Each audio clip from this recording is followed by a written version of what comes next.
Hola a todos, muy buenas noches y bienvenidos a la primera presentación oficial de mi nuevo libro que, como imagino sabréis, si estáis aquí, acaba de salir hoy a la venta. Anti-Marx, una crítica a la economía política marxista. Y bueno, pues hablaremos sobre el contenido del libro, sobre su estructura y también responderemos a cuestiones incluso logísticas que podáis tener sobre dónde y cómo adquirirlo, pues tanto dentro como fuera de España. Y para esta presentación, pues me acompañan, pues, por un lado, el editor del libro, que es quien me ha acompañado a lo largo de todo el proceso de larga gestación del mismo. Roger, buenas noches, bienvenido. Hola Juan, buenas noches, ¿qué tal? ¿Cómo estás? Y me acompaña también pues un amigo, un maestro, una persona muy querida y admirada, no solo por mí, sino yo creo que en general por prácticamente toda la audiencia y es un auténtico placer que esté aquí con nosotros, el profesor Miguel Ángel Bastos. Buenas noches. Buenas noches, el honor es mío de acompañarte. Bueno, muchas gracias de nuevo, profesor, porque sé que también tiene muchísimos compromisos y me hacía especial ilusión que estuviera aquí y ha podido ser y me alegro mucho. Pues nada, vamos a empezar con esta presentación oficial, primera presentación oficial del libro, que es online. Ya sabéis que habrá una presencial donde se podrán comprar y firmar libros en la Universidad Francisco Marroquín el próximo 16 de diciembre. Que me acompañarán también dos personas muy queridas, el profesor Rodríguez Brown y el profesor Vara. Pero bueno, hoy es la primera y estamos aquí en el canal. Entonces, bueno, pues primero querría darle la palabra a Roger para que nos comente un poco cómo está yendo el asunto de las ventas, dónde se puede comprar, dónde no y cuáles son las perspectivas a corto o medio plazo. Muy bien, Juan, pues muchas gracias. Buenas noches a todos. Yo quisiera empezar dando las gracias en nombre de Ediciones Deusto a todos los que nos estáis siguiendo, viendo y oyendo. Dar las gracias también al profesor Bastos por acompañarnos hoy, esta noche. Es un auténtico privilegio. Y sobre todo dar las gracias a Juan, porque estamos hablando de su nuevo libro, pero lo que hoy presentamos es más que un libro. Y cuesta entender, ¿eh? Los que todavía no lo tengáis, los que todavía no habéis tenido ocasión de leerlo, que diga que es más que un libro, pero bueno, lo entenderéis perfectamente cuando lo tengáis en vuestras manos. El libro de Juan es un libro que está destinado a convertirse en un clásico, seguramente no solo en España y los países de Iberoamérica, sino en todo el mundo, porque se traducirá segundo, seguro será una auténtica referencia, porque bueno, es fruto de una investigación de años que ha realizado Juan y es sin duda alguna la mayor aproximación, la mayor revisión a la obra de Marx. Con lo cual, Juan, enhorabuena, ha costado, no ha sido fácil, Sí. pero Tanto a sin mí duda como a alguna, vosotros, me temo. Pero... a ver, sin duda alguna ha merecido la pena. Decía que el proceso ha sido complicado y al final, pues, son tantas páginas, son 2 tomos, 1.700 páginas y pico, y eso ha hecho que se ralentizara un poco el proceso. ¿Qué ha ocurrido? Pues básicamente que lo que generalmente, lo que son las revisiones, se hace en mes y medio. Aquí hemos estado como 3 meses, ¿no? ¿Por qué? Pues por cada vez que cambias un párrafo o una fórmula, pues se te descuanjaringa todo el resto, ¿no? Con lo cual acaba siendo complicado de revisar todo, básicamente, pues, por el número de páginas. Esto ha hecho que, bueno, que estuviéramos muy justos para llegar a la fecha de hoy, ¿no? Que tenía que ser la fecha de 30 de noviembre de venta del libro, y no pudimos imprimir tantos ejemplares como nos hubiera gustado. La idea inicial era imprimir 8.000 ejemplares, pero llegó un punto que básicamente los impresores, el impresor, el encuadernador, porque va con un estuche, nos dijo que no llegaba y teníamos que tomar decisiones, ¿no? Y al final nos pudieron servir solo 4.000 y pensamos que, bueno, era mejor tener estas 4.000 y luego hacer una segunda edición ya con más tranquilidad de otras 4.000, pues para toda la demanda que preveíamos y que en efecto se ha producido.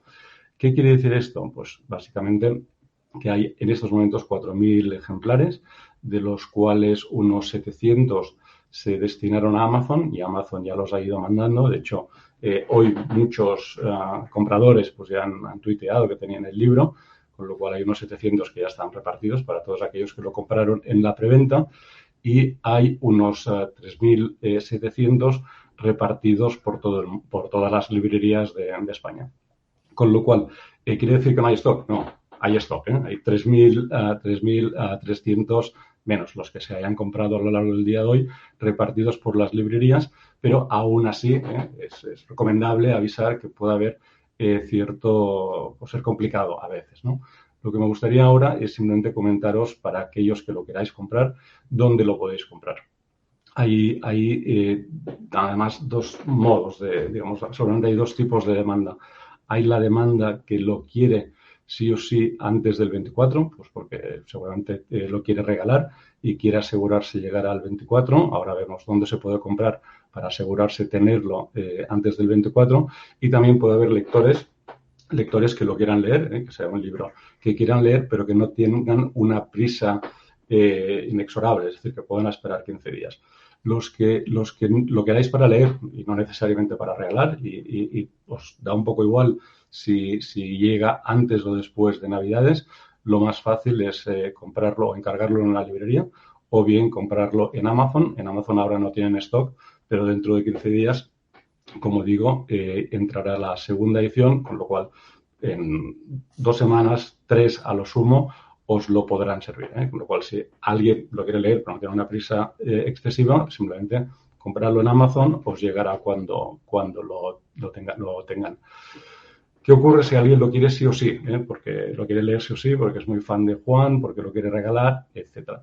Pues os voy simplemente a comentar, Juan, con tu permiso voy a presentar. Sí. Voy a comentaros varias opciones.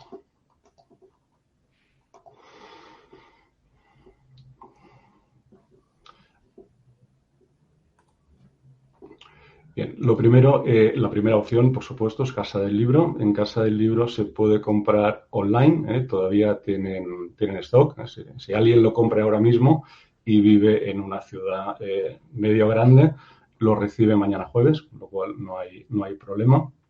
Si alguien lo quiere comprar en librería, aquí hay en este botón dice consulta la disponibilidad de nuestras librerías. Simplemente haciendo aquí puedes ver todas las distintas librerías y simplemente pues yendo pues, a la librería que uno quiere, pues si uno quiere pues, La Coruña, por ejemplo, le dicen pues muchas unidades. Quiere decir que si uno va a la librería de Casa del Libro en La Coruña, pues aquí puede ver si hay o no hay. Así va a tiro hecho. Coruña no, en Santiago. En Santiago, exacto.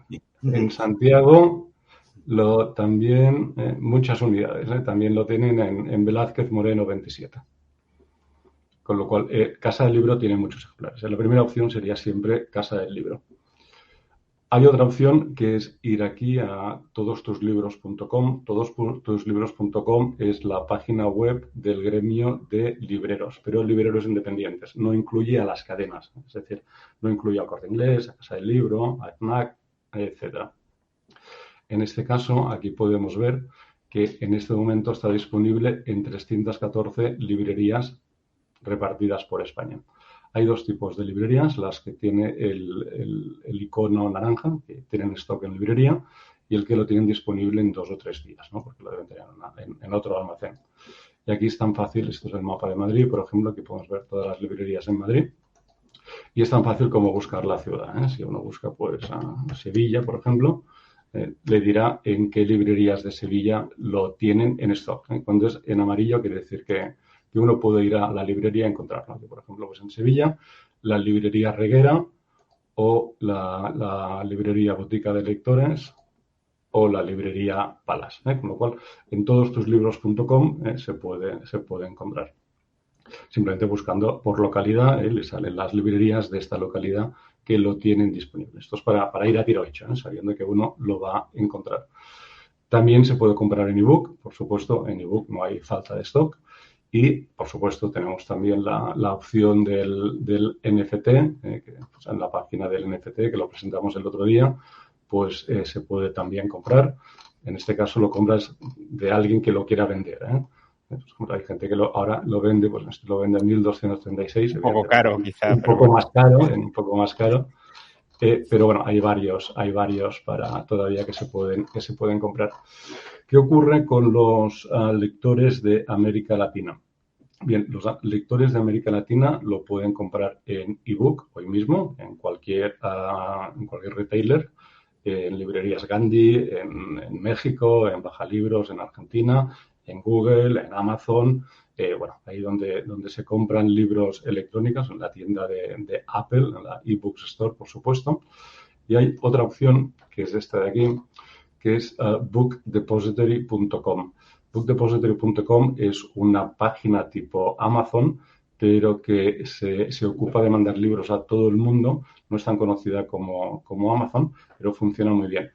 Me comentaba antes, Juan, no obstante, que a alguien le han devuelto el pedido, con lo cual puede ser que también estén sin stock, pero es una buena opción, sobre todo porque una persona de América Latina lo puede comprar en Casa del Libro, pero en Casa del Libro tendrá que pagar los portes. En cambio, en bookdepository.com la ventaja es que no hay que pagar portes. Con lo cual, esta puede ser una buena opción. Otra opción es, como la de toda la vida, ir a una librería.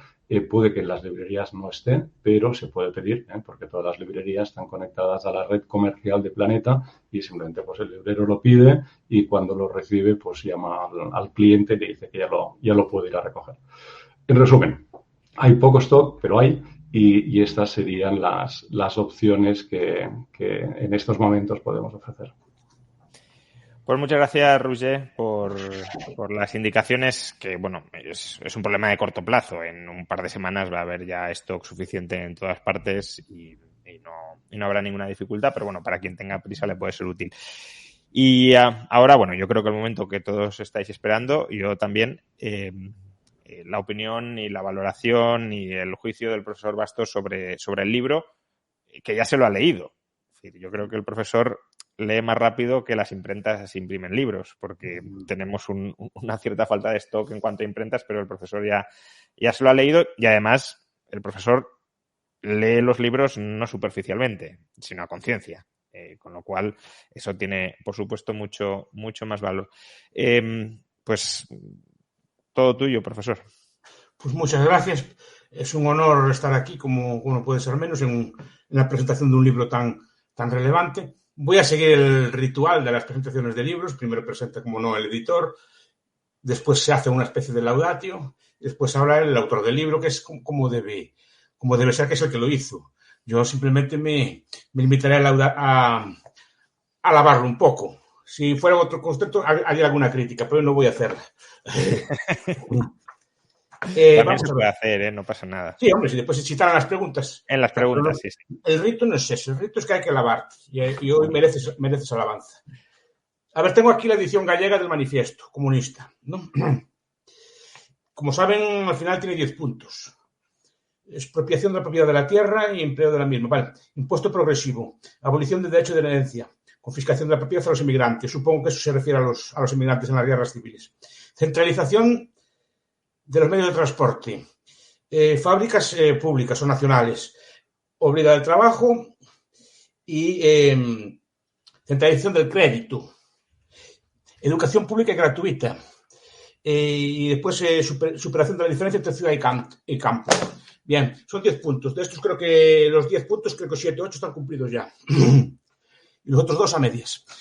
Lo que dijo Marx se cumplió. Se cumplió y no solo se cumplió, es que esto lo aceptan incluso la derecha más extrema, todo lo acepta todo, de estos 8 puntos. Nadie discute el Banco Central a nivel político, nadie discute la educación pública obligatoria. Cuidado, Marx cuando dice estas cosas dice, vamos a proponer 10 medidas que revolucionen el sistema productivo, que sean una revolución absoluta. Bueno, pues lo vemos ahora como lo más natural del mundo, que el crédito sea en manos del central, que haya impuestos progresivos, cosa que en su momento era una herejía, que etcétera, etcétera. No, lo que acabo de apuntar ahora. De 10 puntos, 7 o 8 están cumplidos totalmente, más o menos, y 2 a medias. ¿No? Es decir, la propiedad de la tierra a todos los efectos es propiedad del Estado, a efectos simbólicos no, pero a efectos reales sí, porque pueden expropiársela cuando quieran y fijar a ellos el precio, ¿no? Llamándole interés social, ya está. Bien, con esto quiero decir la relevancia enorme del libro de Rayo. Porque el marxismo está incrustado en nuestras cabezas, incluida la mía. Es decir, no, yo no me excluyo. Es decir, en nuestra cosmovisión del mundo, el marxismo triunfó en buena parte de sus postulados. Y nunca se le discutió de forma sistemática. Quiero decir, claro que hay libros que critican al marxismo, pero son de forma particular. Por ejemplo, von Baber hizo una crítica muy relevante a la teoría del valor, básicamente en la crítica de la teoría de la explotación, ¿no? Y en la conclusión del sistema marxiano. Hizo unas críticas, pero claro, no entró en más profundidad. Pues ese libro lo refutó Bukharin y lo refutó otro tipo de personas, ¿no? La economía política del rentista. Pero después, claro, hay algunos libros porque critican, por ejemplo, Mises o Rothbard o incluso Hayek, critican el socialismo. El cálculo y tal. Pero el socialismo se aplica a todas las formas de socialismo, no se aplica solo al marxismo, ¿no? En general, los austriacos, aunque critican mucho al socialismo, no se centran en el marxismo. Solo Mises un poco en teoría e historia, en los primeros capítulos. Pero poco más. Es decir, no hay una crítica sistemática al marxismo, ¿no? Y de ahí que haya triunfado en el esquema mental de las personas. Y todo lo que él propone, pues que sea como aceptado. Por ejemplo, todos hablamos en términos populares o más o menos científicos de explotación. Entonces, cuando hablamos de un trabajo, tenemos que tal trabajador está explotado y el patrón lo explota. Vale. También tenemos una visión dialéctica de las clases y del conflicto, cosa que no era común en su tiempo. Es decir, hasta ese tiempo la visión de las clases era armónica. Con Dillac, Bastiat y todos ellos hablaban de que las clases sociales o las distintas personas involucradas en el proceso laboral tienen una visión armónica. Es decir, al patrón le va bien cuando le va bien al obrero y al obrero le va bien cuando le va al patrón. No tiene por qué haber ningún conflicto. Desde luego no veo cuál es la ganancia de que al patrón le vaya mal para un obrero. No sé cuál es la ganancia, pero es decir, parece que hay una contraposición. Pero claro, eso triunfó a nivel popular. Todos lo aceptamos. Es más, incluso creo que en la propia patronal el discurso marxista triunfa, porque el discurso marxista está muy disperso o muy extendido a nivel popular. Y yo creo que los empresarios que llevan la misma educación que llevamos los demás, ese discurso lo asumen. Incluso pueden pensar que están explotando al trabajador. Incluso admiten también una relación dialéctica con ellos, ¿no?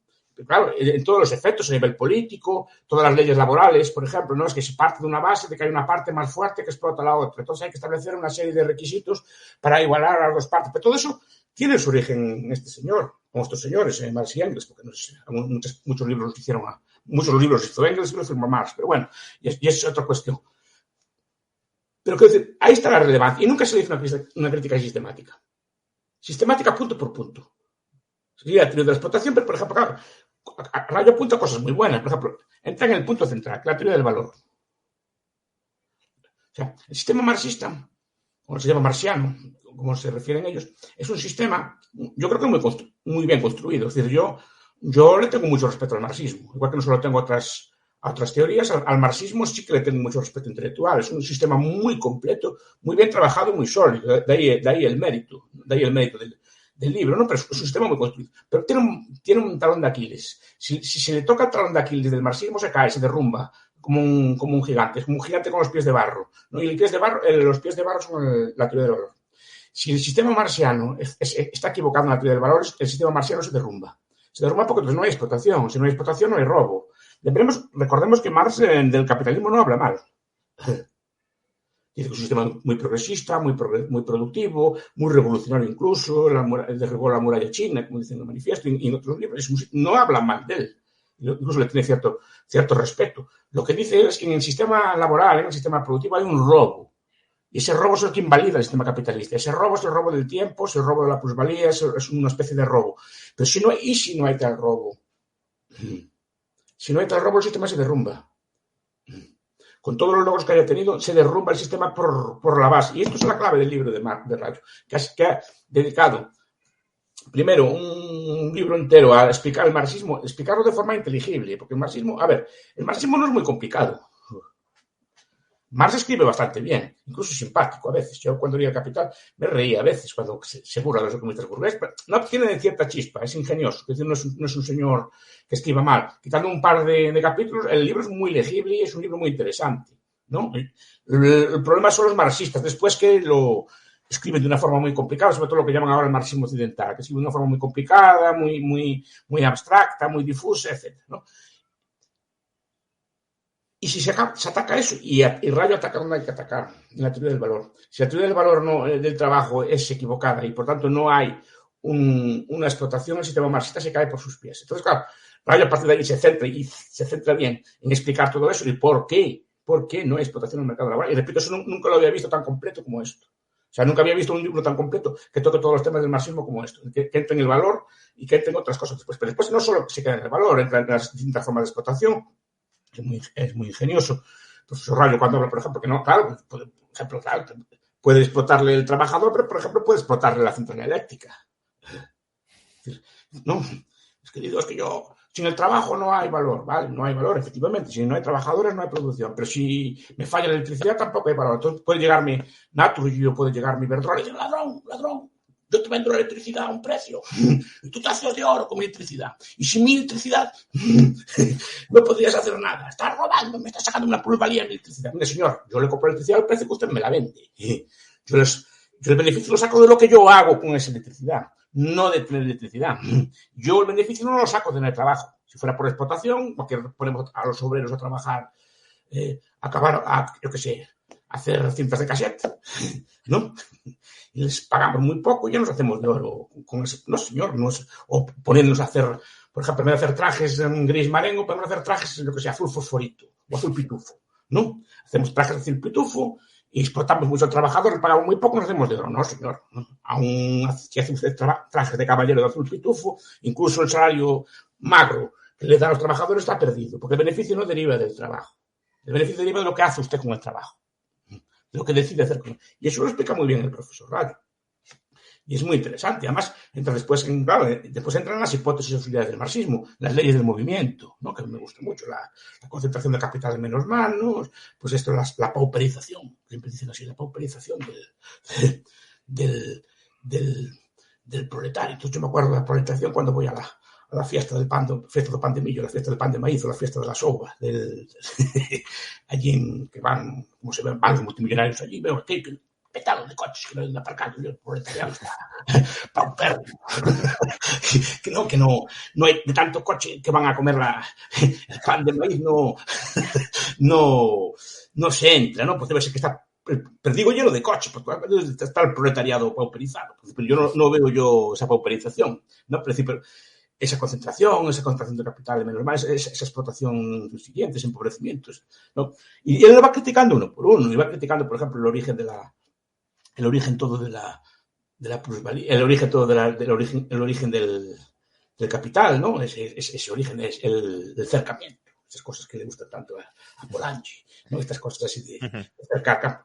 Le faltó ahí comentar un poco lo de la teoría del imperialismo, es decir, que como Gunther Frank y otros marxistas modernos que dicen que le chuchamos, le quitamos así a las colonias riqueza. Cuando cualquiera que sepa un poco sabe que las colonias empobrecen a la metrópoli, no la enriquece. Cualquiera que los que estudie un poco ese tema en serio, ¿no? Y no hay ningún país que se haya hecho rico solo por las colonias o gracias a las colonias. Se enriquecen algunos, eso sí, pero el país no se enriquece. Sino los países, cuando se perdieron las colonias, todos los países europeos se venían empobrecidos. Y ninguno cayó cuando se perdieron las colonias porque no se depende de ellas. Inglaterra, cuando perdió Estados Unidos, no se arruinó tampoco, precisamente. Es decir, no, pero bueno, ese tipo de ideas es lo que me gusta del libro, porque es sistemático, es punto por punto. Y eso no se había hecho nunca. Y mira que yo estos temas me interesan porque me explico otras cosas en clase. Y este libro, además, para mí es una mina de oro. ¿Por qué es una mina de oro? Porque a mí en un libro, aunque sea gordo, me resuelve un montón de clases. ¿No? Me resuelve un montón de clases porque están todos los temas explicados y antes andar a buscar y no había. Ni Thomas Sowell, ni esto, no había. Es decir, no hay libros que expliquen esto punto por punto de forma sistemática. Y esto fue un gran error. Porque si este libro se hubiera escrito hace 100 años, si el profesor Rayo hubiera nacido hace 100 años, creo que muchos males se habrían evitado. Se habrían evitado porque el marxismo no encontró una respuesta.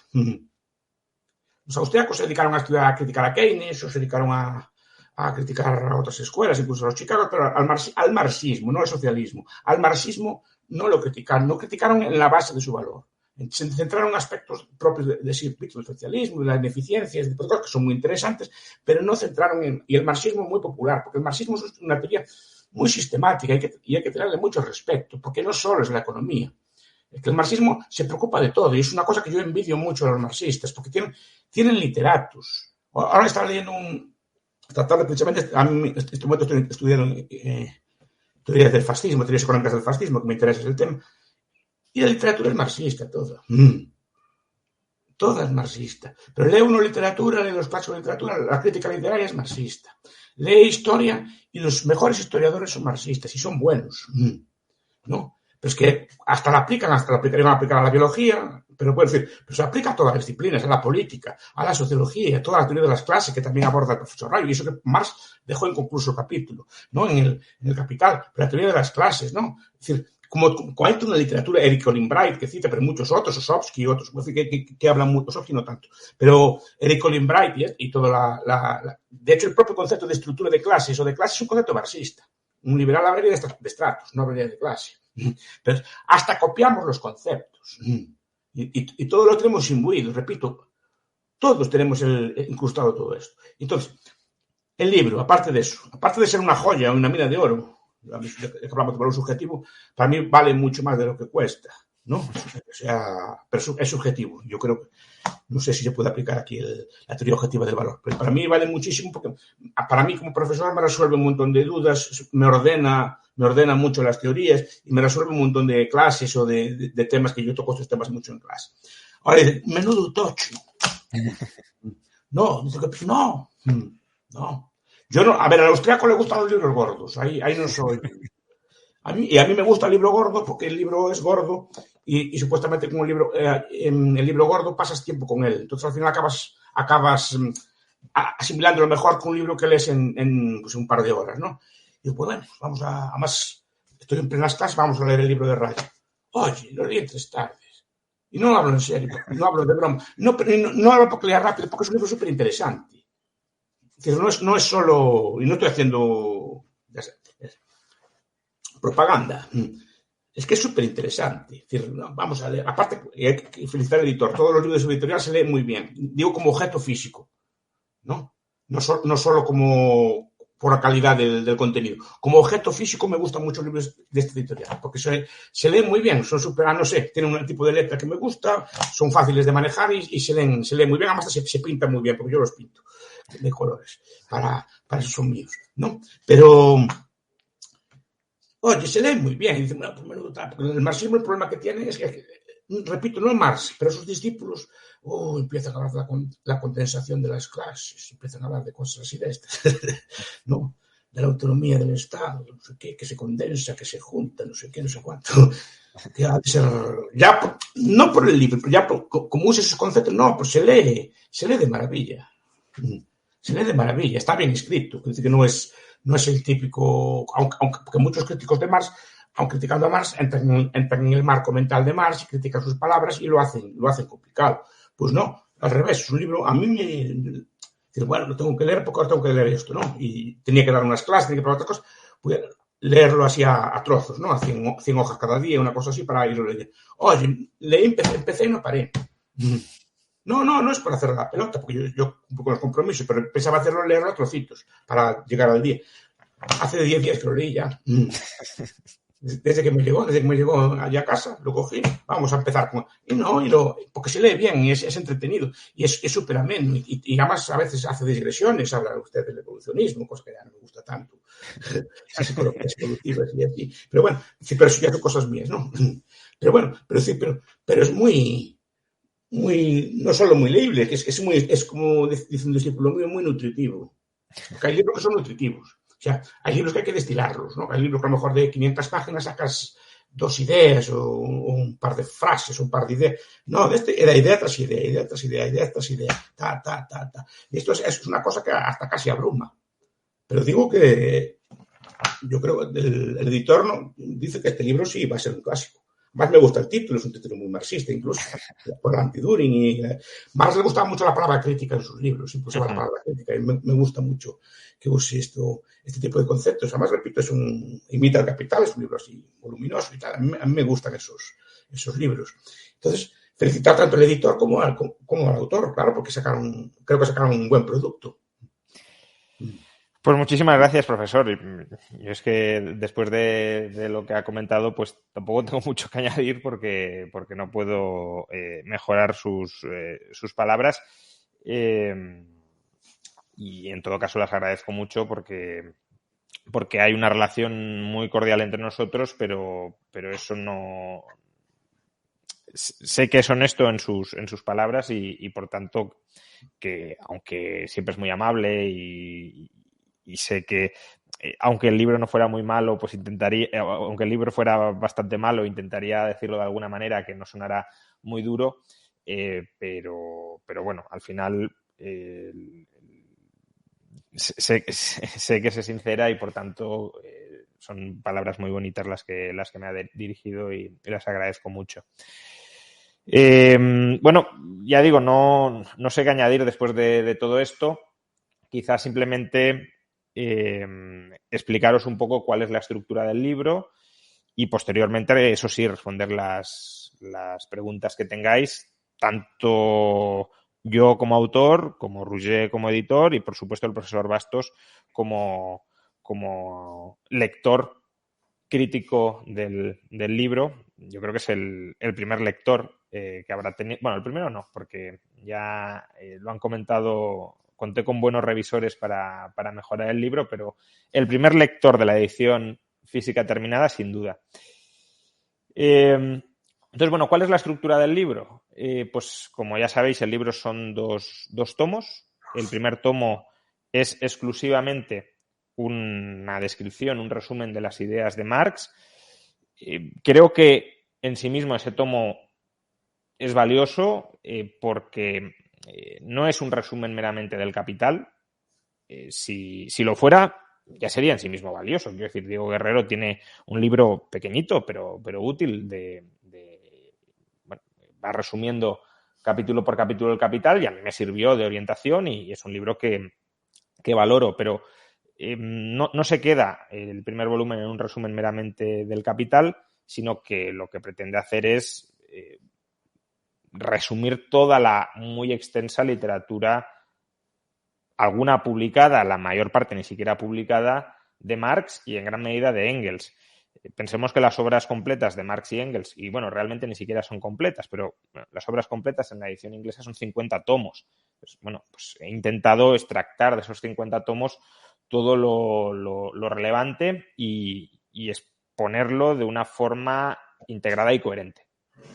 Y eso creo que tampoco hay muchos ejercicios dentro del marxismo que lo hayan hecho. Lo habrán hecho mucho mejor en algunos casos, sin duda, pero que hayan intentado recopilar absolutamente todo lo que ha escrito Marx e integrarlo y sistematizarlo, tampoco hay tantos.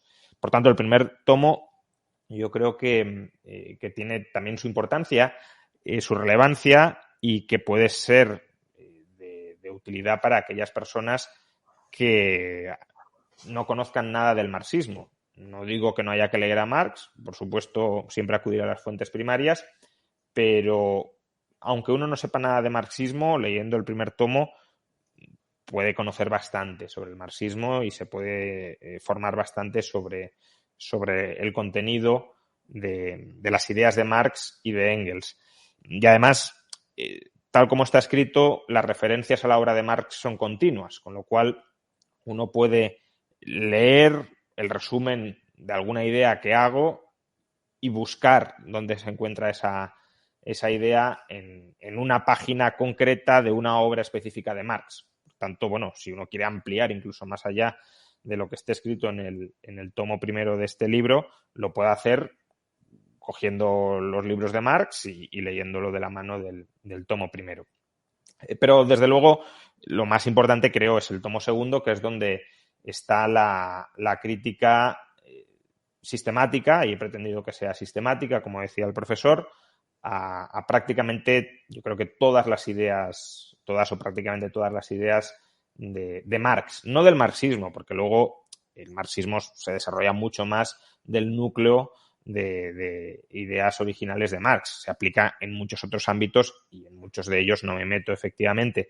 Pero todas las ideas que tuvo Marx, o prácticamente todas, sí son sometidas a una crítica exhaustiva y bastante sistemática y además desde muchos puntos distintos, ¿no? Yo creo que una de las ventajas que tiene la crítica y uno de los problemas que van a tener los marxistas que quieran despachar rápidamente esta crítica es que no hay ninguna de las muchas críticas que se dirige a Marx que digas, bueno, si esta crítica está mal, el resto de críticas no se sostienen. Son muchas críticas, todas ellas bastante independientes y diría que todas bastante centrales para el pensamiento marxista. Con lo cual, aunque hay alguna crítica que haya podido formular que no sea correcta, y puede haberla, el resto son independientes y habrá que valorarlas, aceptarlas o rechazarlas por sí mismas, al margen de si se ha encontrado algún error en alguna parte del libro. Entonces, claro, el segundo tomo es el más voluminoso, es el que más tiempo me ha llevado, es el que creo que tiene la aportación más original. No es que todos sean ideas originales, ni muchísimo menos. Muchas de las ideas que están recogidas en el segundo tomo las han tenido otros autores antes y están referenciados, por supuesto, pero lo que no se había hecho hasta ahora es ponerlas todas en común, ordenarlas de manera coherente para ir atacando todos y cada uno de los aspectos del marxismo. El libro, además, ya digo, son 2 volúmenes que están cada uno de ellos organizado en 7 capítulos. El primer capítulo es la teoría del valor, el segundo capítulo es la teoría del dinero y del capital, el tercer capítulo es la teoría de la explotación, el cuarto capítulo es la teoría de la acumulación del capital, el quinto capítulo es la teoría de los precios y de las clases sociales, bueno, la distribución del excedente agregado entre clases sociales. El sexto capítulo es la teoría de las crisis económicas y el séptimo es la teoría del socialismo. Cada uno de los 2 libros está organizado con esta estructura, lo cual permite que, como el primer tomo es una exposición, he intentado lo más objetiva y más aséptica y menos sesgada en contra posible de Marx, como el primer tomo es una exposición, uno puede leer el primer capítulo del primer tomo, Teoría del Valor, según Marx, y acudir al primer capítulo del segundo tomo, donde se encuentra la crítica que he tratado de desarrollar a la teoría del valor de Marx. Por tanto, se puede hacer esa lectura simultánea entre ambos tomos. Si uno no quiere terminar totalmente el primer tomo para completar totalmente el curso de introducción al marxismo y esperar a dar el salto a la crítica al marxismo a haber completado el primero, lo puede alternar. Puede ir capítulo primero, capítulo segundo, capítulo tercero, capítulo tercero. Aún así, yo personalmente recomiendo que para tener una visión conjunta sobre el pensamiento marxista, sobre todo si uno antes no se ha empapado del pensamiento marxista, sí creo que es muy aconsejable leer primero el tomo 1 entero, tratar de ver la imagen completa del marxismo y luego ya ir crítica a crítica a través del segundo tomo. Y bueno, pues por mi parte, no mucho más, porque creo que lo más interesante puede ser responder las preguntas, las dudas, los comentarios que podáis tener. Simplemente aclarar algunas cosas que ya han salido. Efectivamente, la segunda edición saldrá en unas semanas. Será una edición, además, que tendrá algunas páginas más, porque he hecho algunos añadidos. Con lo cual, no sé, a lo mejor nos iremos a 1800 páginas, no sé cómo queda finalmente el paginado. Luego, el 16 es la firma del libro y allí habrá ejemplares a la venta. Creo que habrá como 150 ejemplares. Eso significa que probablemente vengan más de 150 personas. De hecho, ya hay escritas más de 150 personas. Y que si uno quiere que se le firme, pues mejor que venga con el ejemplar comprado que comprarlo allí, que habrá, pero probablemente si hay más gente que ejemplares, pues algunos al menos que vengan con el ejemplar comprado. Aunque el librero de allí también estará muy agradecido de que le podáis comprar los libros. Y por último, sobre lo que ha comentado el profesor Bastos, que es un libro de lectura amena. es un libro académico, pero que he intentado que sea todo lo divulgativo que pueda ser y que se lea, como dice el profesor, todo lo ameno que sea posible, pero tampoco que nadie se llame a engaño. Quiero decir, no es un libro de divulgación muy sencilla que lo puedes leer por encima y prácticamente estás pensando en otra cosa mientras estás leyendo y que te quedas con todo. Es un libro que, siendo de contenido bastante complejo, creo que es comprensible si uno le dedica tiempo y ganas a partir del propio libro, pero que hay que cogerlo con ganas, eso sí. Sí, no, es un libro... A ver, perdón. Sí. No estoy diciendo que no sea... No. Para mí toca temas sobre los que ya trabajé mucho. Entonces, claro. No me sorprende el lenguaje. No lo digo por ningún comentario que he hecho. No, pues al revés, es muy riguroso. Pero digo que siendo riguroso, como toca temas que yo más o menos conozco, no me resultó complicado entender los conceptos. Supongo que para el novato que llegue las palabras son periodos, palabras de la explotación, ya las... Y otra cosa que no se me olvidó, recomiendo mucho cómo resuelve el profesor Rayo la cuestión de las horas de trabajo, la hora de trabajo así abstracta y la hora de trabajo real, ¿no? Eso, nunca había pensado yo en eso, bueno, muchas otras cosas no había pensado, ¿no? Pero me resultó súper interesante, porque cuando discuto estas cosas, no, es que la hora de trabajo es una hora de trabajo social. Claro, en ese momento que ha descolocado, el profesor Rayo responde muy bien, pero eso nunca lo había visto. Mira que yo leo todas las críticas que hay al marxismo, intento leerlas todas por mí. Por mi vocación. Y nunca había visto resuelto esa. Claro, que es un absurdo. No se puede transformar una hora de trabajo abstracta, así social, en una hora de trabajo concreta. Bueno, y creo lo que dicen es que muchas hojas y creo que es muy interesante. Lo que dicen es que lo resuelve o lo reduce el mercado, pero claro, no hay ninguna forma de conocer cuál es el proceso a través del cual el mercado transforma una hora de trabajo concreta en una abstracta y, por tanto, bueno, pues queda a la voluntad ciega del mercado. Bueno, pues si os parece, no sé si Roger quiere añadir algo antes de empezar con la ronda de preguntas.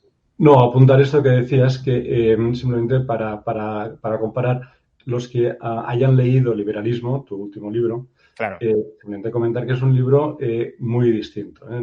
Liberalismo era un libro divulgativo con un afán introductorio que explicaba los pilares del liberalismo, pero era un libro corto con no demasiadas referencias. Sí, era un libro muy fácil de leer para tener una primera aproximación sesuda y rigurosa, pero una primera aproximación al liberalismo. Este no, este es un libro académico, que como bien dices, hay que entrar con ganas y con cuchillo y tenedor, porque no es un libro de divulgación, es un libro académico y con afán académico. Sí, el profesor Bastos lo ha explicado muy bien. Yo lo digo porque, claro, no quiero que nadie se lleve una impresión errónea de lo que no se va a encontrar. No se va a encontrar un liberalismo y si uno intenta encontrar un liberalismo, pues yo creo que a las primeras páginas se va a sentir decepcionado. No es eso. Para mí es más interesante y creo que para el profesor Bastos también, pero puede haber otra audiencia que a lo mejor quiera una lectura más ligera y esta puede ser ligera en el sentido de que no es inaccesible, pero para que sea accesible hay que dedicarle tiempo, ganas, esfuerzo y pensarse algunas cosas bastantes veces, sobre todo si no se ha trabajado con ello. Claro, el profesor, pues como ya ha leído mucho sobre el asunto, va muy rápido leyendo y comprendiendo, pero alguien que no haya leído nunca nada de marxismo, pues necesita primero asentar las ideas de qué quería decir Marx para luego entender la crítica a lo que dijo Marx, ¿no? Bueno, pues empezamos con las preguntas. Responderé todas las que vayan apareciendo, pero obviamente, como ya sabéis, los superchats tienen prioridad, obviamente. Oci NBA, ¿cómo es posible que los marxistas defiendan un sistema que en la práctica, en más de 100 años de historia, en 4 continentes, nunca ha sido exitoso? Bueno, yo ahí también quiero escuchar la opinión del profesor. Yo, por mi parte, diré 2 cosas. Primero, hay un grupo de marxistas que no reconoce el socialismo realmente existente como la aplicación de las ideas de Marx y por tanto ellos siguen defendiendo la llegada de un sistema futuro mesiánico. Estoy obviamente exagerando y ridiculizando lo que dicen, pero para llevarlo al extremo, que salvará a la humanidad, que emancipará a la humanidad y que no es ninguno de los que hemos tenido hasta el momento de socialismo real. Eso es un grupo de marxistas. Y luego hay otro grupo de marxistas que consideran que las experiencias del socialismo real que hemos experimentado no son fallidas, que son exitosas. Hay marxistas que defienden el éxito económico que supuso la URSS y ahora hay algunos marxistas que consideran que China es un éxito económico gracias a la aplicación de los principios del marxismo y que eso reivindica pues la aplicabilidad y la relevancia histórica de las ideas de Marx. Bueno, creo que las dos posturas se pueden combatir. Yo en el libro es verdad que me centro más en combatir la primera, es decir, la idealización desde mi punto de vista, ellos no lo consideran así, claro, pero la idealización del futuro socialista y justamente en el capítulo 7, el último capítulo del libro, lo que entro a analizar es el detalle de qué consecuencias prácticas necesariamente tendría el socialismo tal como lo concibe Marx, al margen de cómo lo aplicó el leninismo o el stalinismo. Y la conclusión es que, desgraciadamente, para el marxismo más de corte humanista, la aplicación práctica de las ideas de Marx o de la visión de Marx o de las implicaciones que trazó Marx sobre cómo debía ser el socialismo no sería muy distinto a lo que ocurrió con el leninismo y el stalinismo. Es que ahí apunta una cosa muy interesante. Marx no, en su obra no se caracteriza precisamente por definir cómo va a ser el socialismo. Claro. Uh-huh. Marx la obra de Marx es una crítica sistemática al capitalismo. Entonces, la alienación, o sea, es una crítica filosófica y crítica económica al capitalismo. Pero creo que casi nunca se pronuncia cómo va a ser el socialismo. En todo caso, Lenin decía aquello en el quehacer o en la, ¿cómo se llama? En las tesis de abril, en el Estado de la Revolución, pues ya eso, el Estado será como, lo podrá gobernar una cocinera o será como una oficina de correos. Lo que hacen, como no saben qué hacer, es copian el modelo de planificación de guerra de Rathenau en la Primera Guerra Mundial, porque no tenían un modelo de cómo hacer. Pero claro, el marxismo, de hecho, yo creo que es compatible con ese sistema, pero es compatible también, por ejemplo, con un sistema cooperativo. Y por eso hace muy bien el profesor Rayo criticar las cooperativas también en el libro. Porque el marxismo, algunos lo plantean como que podría ser perfectamente un sistema de cooperativas, no un sistema de planificación central del Estado. De hecho, Marx tiene un toque libertario, habla que el Estado se va a desvanecer en el aire y cuando llegue el socialismo y cosas en los primeros escritos, ¿no? Entonces, yo creo que ahí está la clave. Como no se pronuncia sobre qué va a ser el socialismo, cualquier especie socialista puede ser dicha que no es marxista. Y de hecho, el marxismo tal cual lo aplicó la URSS no es muy marxista precisamente. Porque el marxismo, el socialismo llegaría tras una evolución de los medios de producción, se concentración del capital, todos los expropiadores serán expropiados, decían así ellos, ¿no? Y entonces expropiarán a los expropiadores y cuando estén las mega hipercorporaciones marxistas, calle 3 o 4, será muy fácil sustituirlas por algún tipo de comité de obreros que la gestionen, ¿no? Pero no se posiciona sobre cómo va a ser. Y además las leyes de movimiento no se cumplieron. El marxismo llegó a través de la voluntad, llegó a través de revoluciones, no llegó a través de una evolución del capitalismo. De hecho, lo que menos esperaban que fuera en Rusia. Ellos decían que iba a ser en Inglaterra o iba a ser en Alemania. De ahí viene una fase que no sé si es apócrifa del Che, cuando toma el poder en Cuba y dice, por fin el comunismo un país desarrollado. Cuba. Que de aquella lo era. Lo era en su momento. Lo era.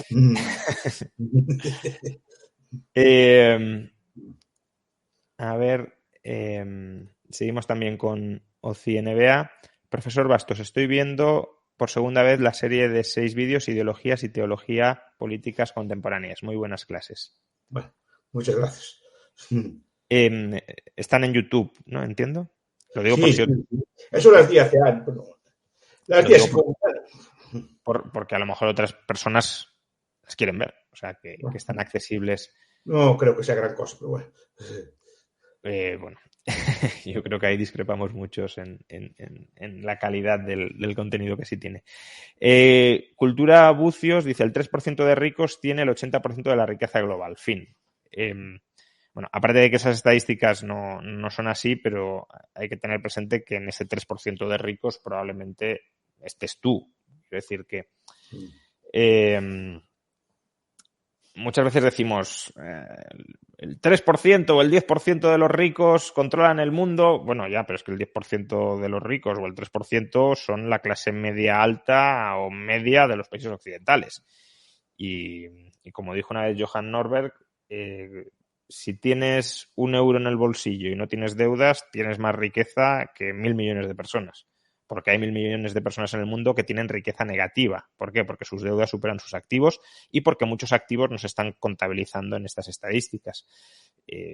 Con lo cual el problema no es que haya mucha riqueza en las manos de algunos. El problema es que sigue habiendo mucha pobreza y hay mucha pobreza porque los marcos institucionales de esas sociedades no permiten que se genere riqueza. Cualquier profesional joven con un buen salario que tenga una hipoteca no tiene riqueza, tiene una riqueza negativa. Está entre el 80% más pobre del mundo. No tiene propiedades ni bienes. Pero aparte de eso, no me gusta entrar en ese marco. A mí no me preocupa que esté concentrado o desconcentrado. A mí no me preocupa. Es como estar más pobre. Y yo, por eso digo, antes puse el ejemplo de mis vecinos, que repito, la fiesta del pan de maíz o la fiesta de la souba, no creo que vayan los multimillonarios de la tierra. ¿No? Los veo allí a todos con su coche, pudiendo disfrutar, ya sé que no es una gran fiesta de lujo, ni se bañan en champán, ni en cosas por el estilo, no, pero disfrutan de su empanada, disfrutan de una tarde de ocio, los veo allí con sus coches, los veo con unas casas bastante dignas, y ¿cómo que no hubo progreso, caray? ¿Cómo que no hubo progreso? Es decir, vaya, si en los años 40 en España había hambre física, no hambre de concentración de la riqueza. Y ver esa prosperidad. De acuerdo que no viven como un barajá. Cuidado, con las diferencias muchas veces. Yo me quedo con una frase de Schumpeter. El obrero de hoy vive mejor que el faraón. El obrero de hoy vive mejor, es más rico que Craso y que Creso. Ricos famosos de la antigüedad. Y es verdad. Y es verdad, viven más tiempo, viven más saludables, disfrutan de una comida más sana, disfrutan de cosas que ni Craso ni Creso podrían soñar. Por ejemplo, moverse a velocidades altas, telecomunicarse o hacer un montón de cosas. Porque el 3% el 80% de ese, muchos de ellos tienen teléfono móvil o disfrutan de transporte privado o disfrutan de comodidades en sus casas inimaginables, ¿no? Entonces, a mí que esté concentrado la riqueza, bendito sean los ricos si hacen eso. Mira lo que estoy diciendo. Yo no estoy entre ellos, ¿eh? No sé si estoy entre ellos o no, seguramente con las estadísticas podría estar. Pero no es eso. Es decir, yo, sin ser una gran fortuna, vivo muy bien, vivo de maravilla. Entonces, ¿por qué tengo que andar a quejarme todo el día? Además, de cómo está distribuida la renta. Es decir, este libro que me gusta a mí mucho, de Walter Scheidel, El gran nivelador, lo conozco. Es un libro muy interesante porque dice, las situaciones de gran igualdad, que no había concentrado en riqueza, son holocaustos, hambres, guerras. Ahí somos todos iguales. Yo, por desgracia, cuando veo otras películas trágicas del holocausto, ves allá toda aquella pobre gente que llevan allí arrastrada y dice, aquí no hay ricos ni pobres, efectivamente, no hay ricos ni pobres, van todos para Auschwitz o para Mauthausen. Bendito sea Dios, este sistema, no sé si es desigual o no, pero yo que no pasen estas cosas y que no haya ese tipo de igualdad, de las guerras, de las hambres o de las pestes. Borja Tarraso pregunta, ¿el libro critica o explica el origen del pensamiento de por qué Marx razona así, como pueden ser los filósofos Kant, Hegel, Feuerbach? Gracias por traer al querido profesor Miguel Anxo Bastos. En la introducción del primer volumen sí trazo un posible... la tríada del pensamiento marxista, o de las tres fuentes del pensamiento marxista, que de acuerdo con Lenin, no solo Lenin, pero bueno, Lenin es quien lo populariza, tiene Marx, ¿no? Básicamente la filosofía alemana, la economía política inglesa y el socialismo, el movimiento socialista francés. Y ahí pues sí que trazo los orígenes hegelianos y feuerbachianos del pensamiento o de la parte filosófica del pensamiento de Marx. Lo que no se hace es un excurso, una investigación desarrollada de la conexión del pensamiento de Marx con estos autores. Se zanja la cuestión a lo mejor no lo he visto en el libro físico, pero a lo mejor serán 10, 15 páginas del libro, pero no mucho más, y luego pues ya no se entra a criticar exhaustivamente a estos autores, como tampoco se entra a criticar a Adam Smith o a David Ricardo, que influyen en Marx desde el lado de la economía política.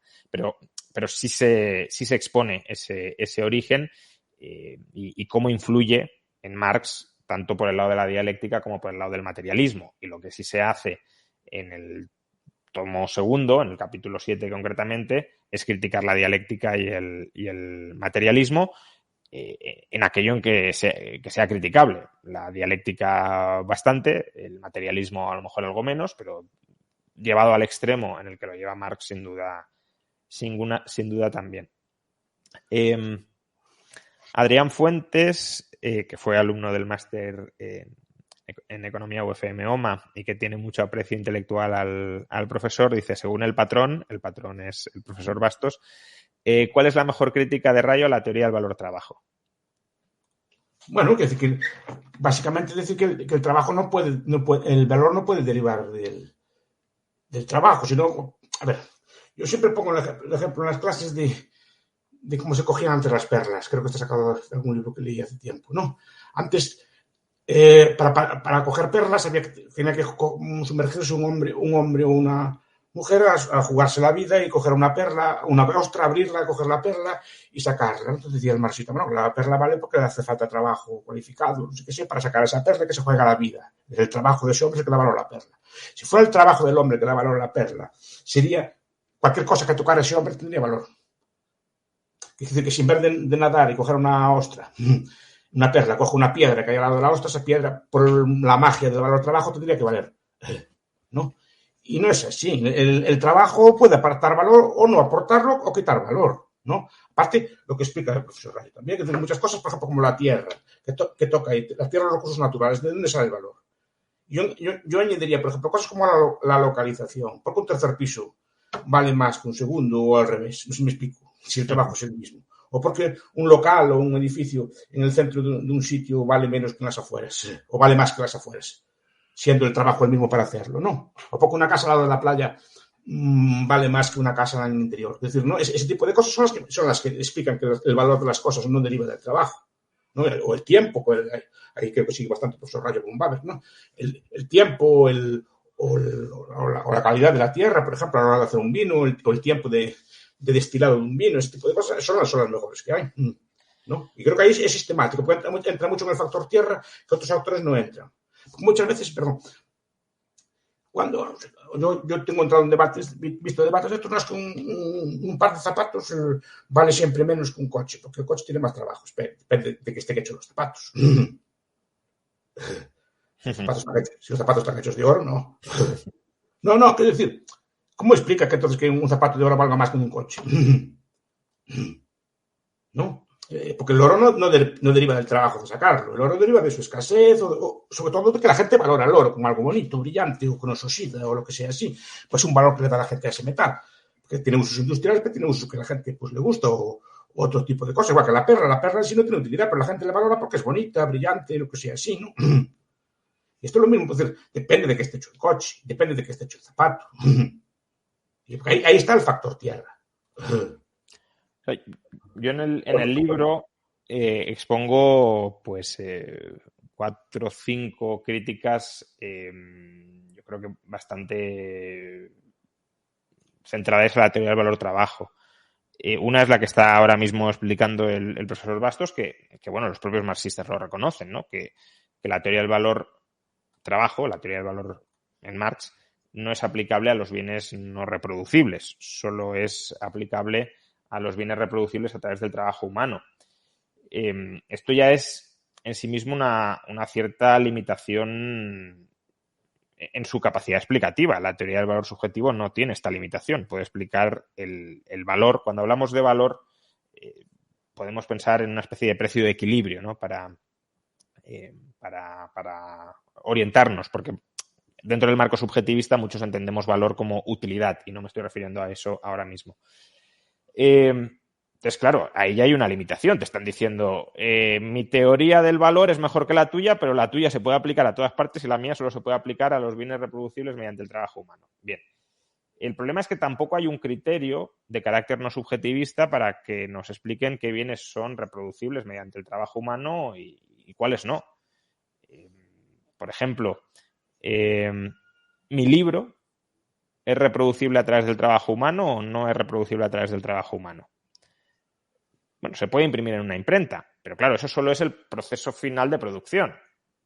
Pero el tiempo socialmente necesario para escribir el libro ¿es reproducible mediante el trabajo humano o no? Uno puede decir, bueno, se pueden escribir otros libros, claro.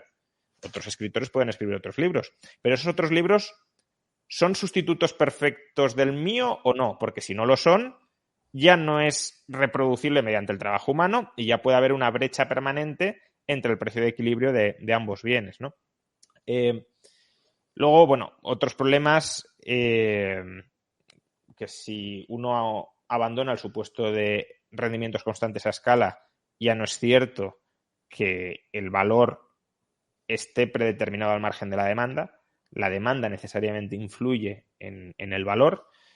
La teoría del valor-trabajo tampoco puede explicar la formación de los precios de equilibrio en los casos de producción conjunta. Imaginemos un proceso de producción que requiere trabajo, incluso aunque todos los inputs sean reducibles a trabajo humano, pero que no produce un único output, un único producto, sino varios. ¿Cómo imputas el tiempo de trabajo acumulado hasta ese momento en diversos outputs?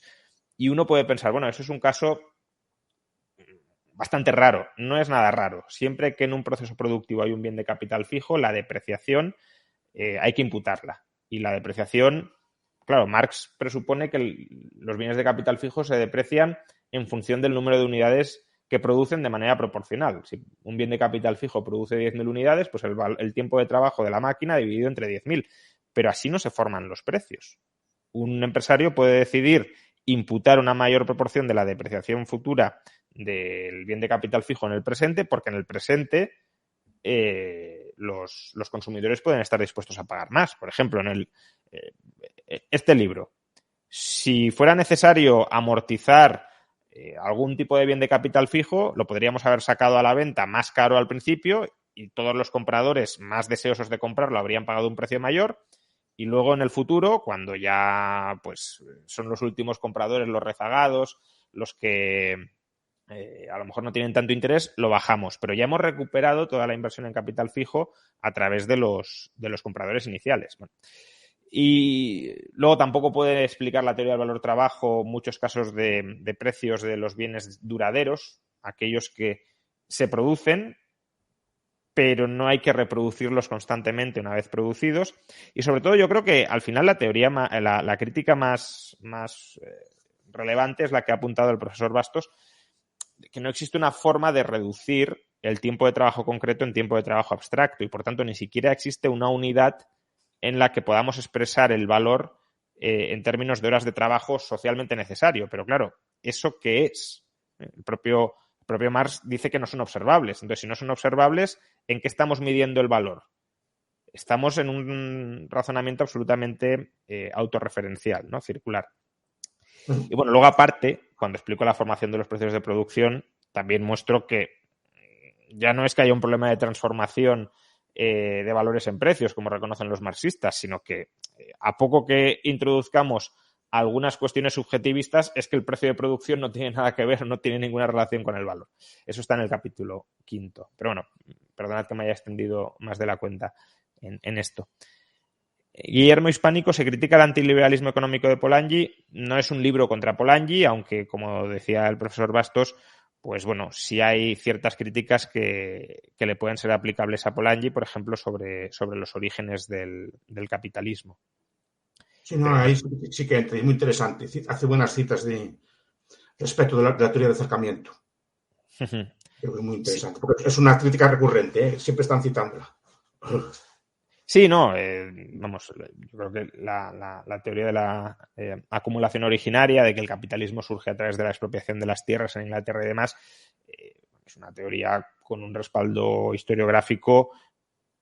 Al final, cuando uno lo estudia, bastante débil. Es decir, se construyen teorías que parecen o explicaciones históricas que parecen muy sólidas sobre fundamentos bastante endebles. Daniel Castanedo, enhorabuena por el libro, infinitas gracias por sus aportaciones, las disfruto mucho. Vendrá cerca de Alicante para una firma de libros.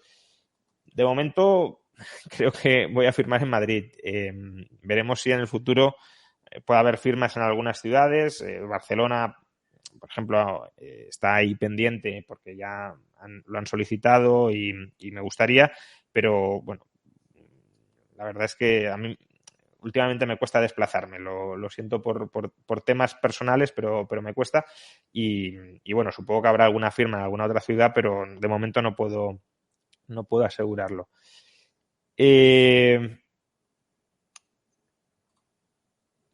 Cultura Bucios, que es el mismo que criticaba antes la distribución de la riqueza, dice: ¿cómo es posible no ver cómo Estados Unidos hace guerras? bueno, yo creo que eso es para el profesor Bastos porque parece como que estemos presuponiendo que defendemos las guerras de Estados Unidos o el modelo estadounidense o algo así. Claro que las hace y son guerras imperiales. Yo no tengo ningún reparo en decirlo. Yo creo que escribí una vez algún trabajo sobre esos temas. Es decir, y cómo fue precisamente los austriacos y las derechas que criticaron. Pero Rothbard eso era feroz, antiimperialista. Es decir, lo que estoy diciendo no es eso. Estoy diciendo que es que la colonia, el imperio, no beneficia al país, beneficia al élite dirigente del país, que es muy distinto. Ningún país se hace rico con guerras o con imperios, se hacen ricos los gobernantes, y eso es lo que no se quiere ver. Pero mucha gente con esas teorías así fascistas del imperialismo social, que les gustaba mucho que el imperialismo beneficia al pueblo, y está muy beneficiado, que en última instancia también es un esquema marxista cuidado, de que al final, bueno, también el obrero de aquí se beneficia del imperio, se beneficia de las colonias, ¿no? Es un discurso muy repetido, sobre todo por los fascistas, pero también por mucha gente, ¿no? Es decir, de que en el imperio hay un beneficio no solo para los ricos, sino para el pueblo en general, y eso es falso. Eso es falso. Es decir, nunca tanto creció España como cuando perdió Cuba. Y eso es una cosa que no se repite tampoco. Al profesor Rayo que estas cosas le gustan, el papel español en la bolsa de París, en cuanto perdió Cuba, empezó a subir. A subir como la espuma. Y se empezaron, después de 1998, 20 años de crecimiento sin parangón en España. Y eso no se dice nunca. Precisamente por perder las colonias. Aquí le hacen otra crítica, profesor. Muammar el Gaddafi dice, profesor Bastos, yerra al decir que los multimillonarios no van a la fiesta del millo o no se juntaban en avión Slim, Ortega y Cía para jugar a la bueno, y hacen bien, pero la fiesta esta donde voy yo no estaba. ¿Qué? Cuando van allí, pues llevan mariachis y hacen mucha garaca y se juntan. Digo, normalmente en las fiestas populares, que son las que me gustan a mí, yo no soy nada talentista, que no veo yo a estos multimillonarios, ni veo así a los grandes capitalistas, ni estas cosas así de que se ven así de la jet set, ni estas cosas así. Yo veo gente normal y corriente, obreros, gente popular, pues con cada uno con su coche, pues disfrutando de una tarde de ocio, pueden comprar bien vestidos, bien alimentados, y para mí eso no tiene precio. Mire, no sé a qué sistema se debe, si hay concentración de riqueza o no la hay, pero para mí eso no tiene precio. Ver a la gente normal pues viviendo decentemente, y cada vez, aunque da mucha pobreza, está claro, ¿no? Pero que se vaya, porque antes era general la pobreza. Y ahora, gracias a Dios, pues se va reduciendo lentamente. Y eso es lo que me gusta a mí, este sistema que vaya reduciendo lentamente. A mí que los ricos tengan mucho me da igual. Y me importa que mejore la gente. Yo no soy de esas clases dominantes ni cosas por el estilo. Soy un profesor normal y corriente. Es decir, soy un profesor humilde, normal y corriente. No vivo mal, pero no soy de esas grandes fortunas. Pero a mí me gusta ver a mi gente viviendo bien. Y eso creo que se consiguió. Yo, como ya soy viejo, o ya voy yendo viejo, me acuerdo cómo era antes. Y no era así.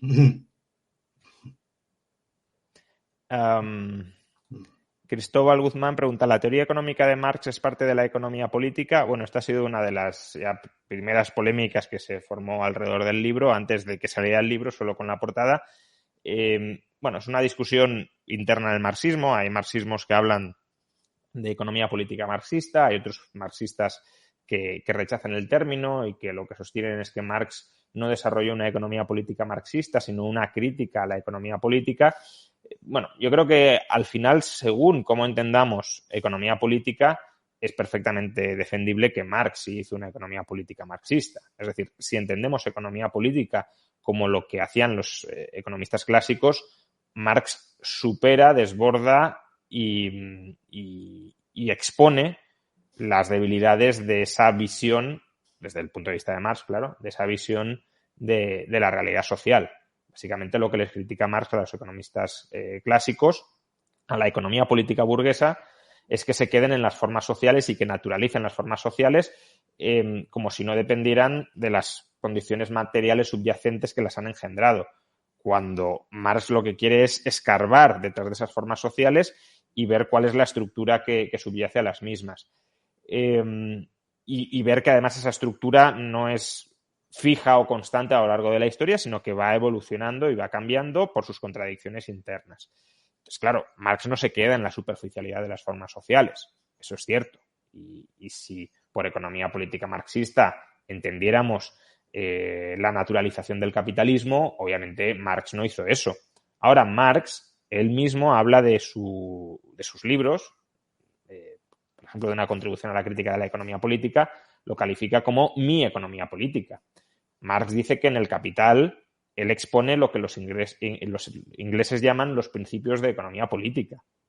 Marx define la economía política como el estudio de las formas sociales dentro de cada modo de producción, siendo cada modo de producción contingente históricamente. Entonces, claro que puede haber una economía política marxista que estudie cuáles son las específicas formas sociales que se generan en el capitalismo o que emergen en el capitalismo, cuál es el contenido material que subyace a las mismas y cuál es la contradicción entre ambas que hace mover la historia. Si entendemos economía política en esos términos, claro que existe una economía política marxista. Introduce un montón de conceptos nuevos. Por ejemplo, traslada el concepto de explotación desde la política a la economía, ¿no? Y introduce todas estas leyes de movimiento, es decir, una especie de funcionamiento de todo esto. Introduce el concepto de esto de explotación en el ámbito laboral, es decir, que tiene un sistema propio. Yo digo que es muy sofisticado. Yo al marxismo nunca lo critiqué como sistema. Me parece un sistema muy inteligente. Repito, tiene los pies de barro, ¿no? Pero no es un sistema para nada baladí y tiene aportaciones muy ingeniosas y muy originales, ¿no? Entonces yo creo que sí que tiene un sistema político, un sistema de política económica propio, que supera en parte el marco de Quevedo, que es Ricardo. Yo leí a Ricardo los principios, digo, esto es igual que Marx. Oye, se me caía la mano. Es decir, nosotros hablamos de los principios de Ricardo, pero cuando lo leí, habla igual que Marx, usa los mismos conceptos que Marx, pero Marx lo supera en el sentido de que usa categorías nuevas, o sea, construye sobre lo anterior, pero elabora conceptos propios y es muy original en muchos aspectos, incluso tiene una teoría de la historia, ¿no? Claro, sí, sobre todo en eso, ¿no? En que la teoría económica de Ricardo es ideología de un momento determinado de la historia para justificar, legitimar las formas sociales existentes en ese momento, pero que no son formas ni mucho menos naturales, sino que es la carcasa que recubre la realidad subyacente que queda oculta detrás de esa carcasa, ¿no? Tiene un problema con la dialéctica. Si uno estudia la dialéctica, como lo explica, por ejemplo, en el manifiesto, en otras obras, el plebeyos y ¿cómo se llama? Y patricios, señores y siervos, capitalistas y proletarios. Sí, pero de la dialéctica de ellos nunca salió ganando una de esas clases, sino una tercera. Es decir, del patricio y el plebeyo era el señor feudal, del señor feudal y el plebeyo nació el burgués, del burgués el proletario. Por ejemplo, Alvin Gullner, por ejemplo, que es un autor muy influido por el marxismo, dice, ¿no?, que lo que se deriva de más que no van a ganar ninguna de las dos, sino una tercera clase. Quien ganaba de todo esto, y puede ser que acertar ahí, es una tercera clase que es la tecnocracia, la clase de los gerentes. Sí, la intelectualidad que toma el poder. Sí, la inteligencia técnica, ¿no? A ver, Columbo Fire pregunta algo que, bueno, está relacionado, pero no del todo, pero bueno, dado que es un superchat, gracias por el directo, señor Bastos. ¿Cree usted que la gente que vota al PSOE en España tiene conciencia de lo que significan sus siglas? Gracias. No, y tampoco las que vota el Partido Popular. El Partido Popular es un nombre de origen cristiano. Es decir, son los partidos populares, son los partidos creados por la Iglesia. Es decir, y el Partido Socialista Obrero, pues tiene su origen porque era un partido marxista. Los partidos marxistas antes no se llamaban comunistas. Los partidos marxistas antes se llamaban socialdemócratas o socialistas. El nombre de comunistas vino después de la Revolución. Entonces, era un partido marxista que pasa que fue cambiando. En Suresnes cambió fue después, en 79. Cambió el modelo y abandonó el marxismo como un barco abandonó a los socialdemócratas. Pero las siglas son de que en teoría quieren llegar al socialismo y es un partido pues de clase. Que pasa que hay otro fenómeno que Marx, por ejemplo, no entiende o no entiende que no es aplicable hoy, que los obreros no son mayoría en la sociedad. Los obreros estricto sensu. Rafa Rodríguez pregunta ¿por qué una crítica al marxismo y no a otras corrientes intervencionistas más actuales? Bueno, yo creo que el marxismo está muy de actualidad. Lo que pasa que no es como movimiento coherente y total, no es predominante en ningún estado o en prácticamente ningún estado ahora mismo. Sin embargo, lo que decía el profesor Bastos al principio creo que es válido. Aunque no haya ninguna estructura estatal que tenga la forma marxista, las ideas marxistas sí permean prácticamente todo.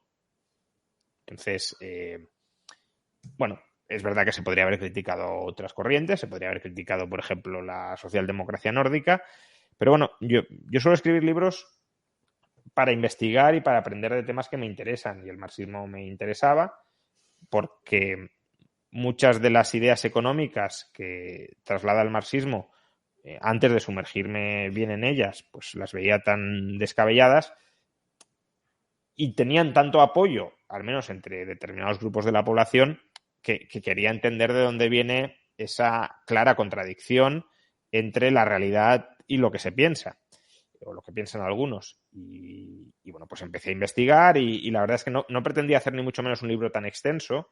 De hecho, lo comentaba el otro día en una entrevista, creo que en el contrato original que firmamos me parece que el límite de páginas eran 700 o algo así.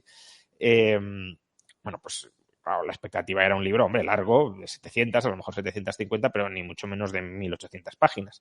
Pero, bueno, conforme fui escribiendo, fui viendo cosas que había también que tratar, que había que incluir. Digamos que el pensamiento dialéctico, el método dialéctico me llevó a reformular nuevas críticas conforme iba avanzando y se ha quedado un libro muy extenso, claro. A lo mejor demasiado extenso o demasiado esfuerzo que se podría haber dedicado a la crítica a otras corrientes, pero bueno, siendo el marxismo la corriente filosófica, política, económica probablemente más exitosa de la historia reciente, pues creo que se merece una crítica sistemática a todos y cada uno de sus puntos. Es que hace falta, es que yo reitero, hace falta una crítica al marxismo porque no la hay. No la hay ni ahora la hay, pero antes no había una crítica completa. Yo cuando quería criticar esto no me encontraba sin material, tenía que andar buscando el libro de David Gordon, Críticos al marxismo, pero eran las críticas muy parciales y muy pequeñas. Es decir, esto es un libro sistemático y sobre la economía política marxista, no sobre otros temas del marxismo. Por ejemplo, criticar la teoría económica moderna, que tanto le gusta al profesor Rayo, está bien, pero Stephanie Kelman y toda esta gente, y Gruigel y estos no van a durar nada porque son muy inconsistentes. Pero el marxismo es consistente y permea todo. Repito, me gusta leer de historia, leo las grandes editoriales de historia. Todos los libros son marxistas, los buenos libros son marxistas. No hay historiadores casi que quitando algunas excepciones que sean marxistas, pero no hay sociólogos, no hay literatos, toda la crítica literaria, todo está permeado por él, ¿no? Pero es que las categorías las tenemos dentro. Pensamos en términos de clase. Antes nadie pensaba en términos de clase, por ejemplo, de clase social determinada por motivos económicos, por ejemplo. La idea de esta de conflicto, de dialéctica entre patrones y trabajadores y que se pelean unos con los otros. La idea de explotación, pero está permeada en todo. Repito, yo creo que incluso los patronos tienen esa idea en la cabeza. Los gobiernos tienen esa idea en la cabeza. ¿Cómo que no está? Está más vivo que nunca. Lo que pasa es que está incrustado ya. Ya están dentro de nuestro imaginario. Por eso leí antes los 10 puntos de manifiesto. Se cumplen todos. Pero no solo se cumplen todos lo aceptan. Hasta los supuestamente más antisistemas de extrema izquierda o de extrema derecha aceptan todo. ¿Quién cuestiona el Banco Central? Así en serio, como movimiento político. ¿Quién cuestiona la educación obligatoria? Por ejemplo, en sistema político. ¿No? ¿Quién cuestiona el impuesto progresivo? Pues en su momento eran revolucionarios. Eran para cambiar el sistema. Y mira, y lo vemos como lo más del sistema que hay. Pues eso hay que criticar. Y criticarlo por la base. Una pregunta para el profesor, además sobre lo que ahora mismo está leyendo. ¿Existen teóricos fascistas comparables a los pensadores marxistas o es una ideología sin mentes brillantes? A ver, esto es un viejo debate que hay, ¿no? Por ejemplo, creo que es, ¿cómo se llama este? James Gregor, que cuando habla de los fascistas, dice que los fascistas tienen pensadores tan pensadores tan originales como todos estos. No un monstruo así como Marx, un monstruo a nivel, pero los pensadores medianos son muy semejantes.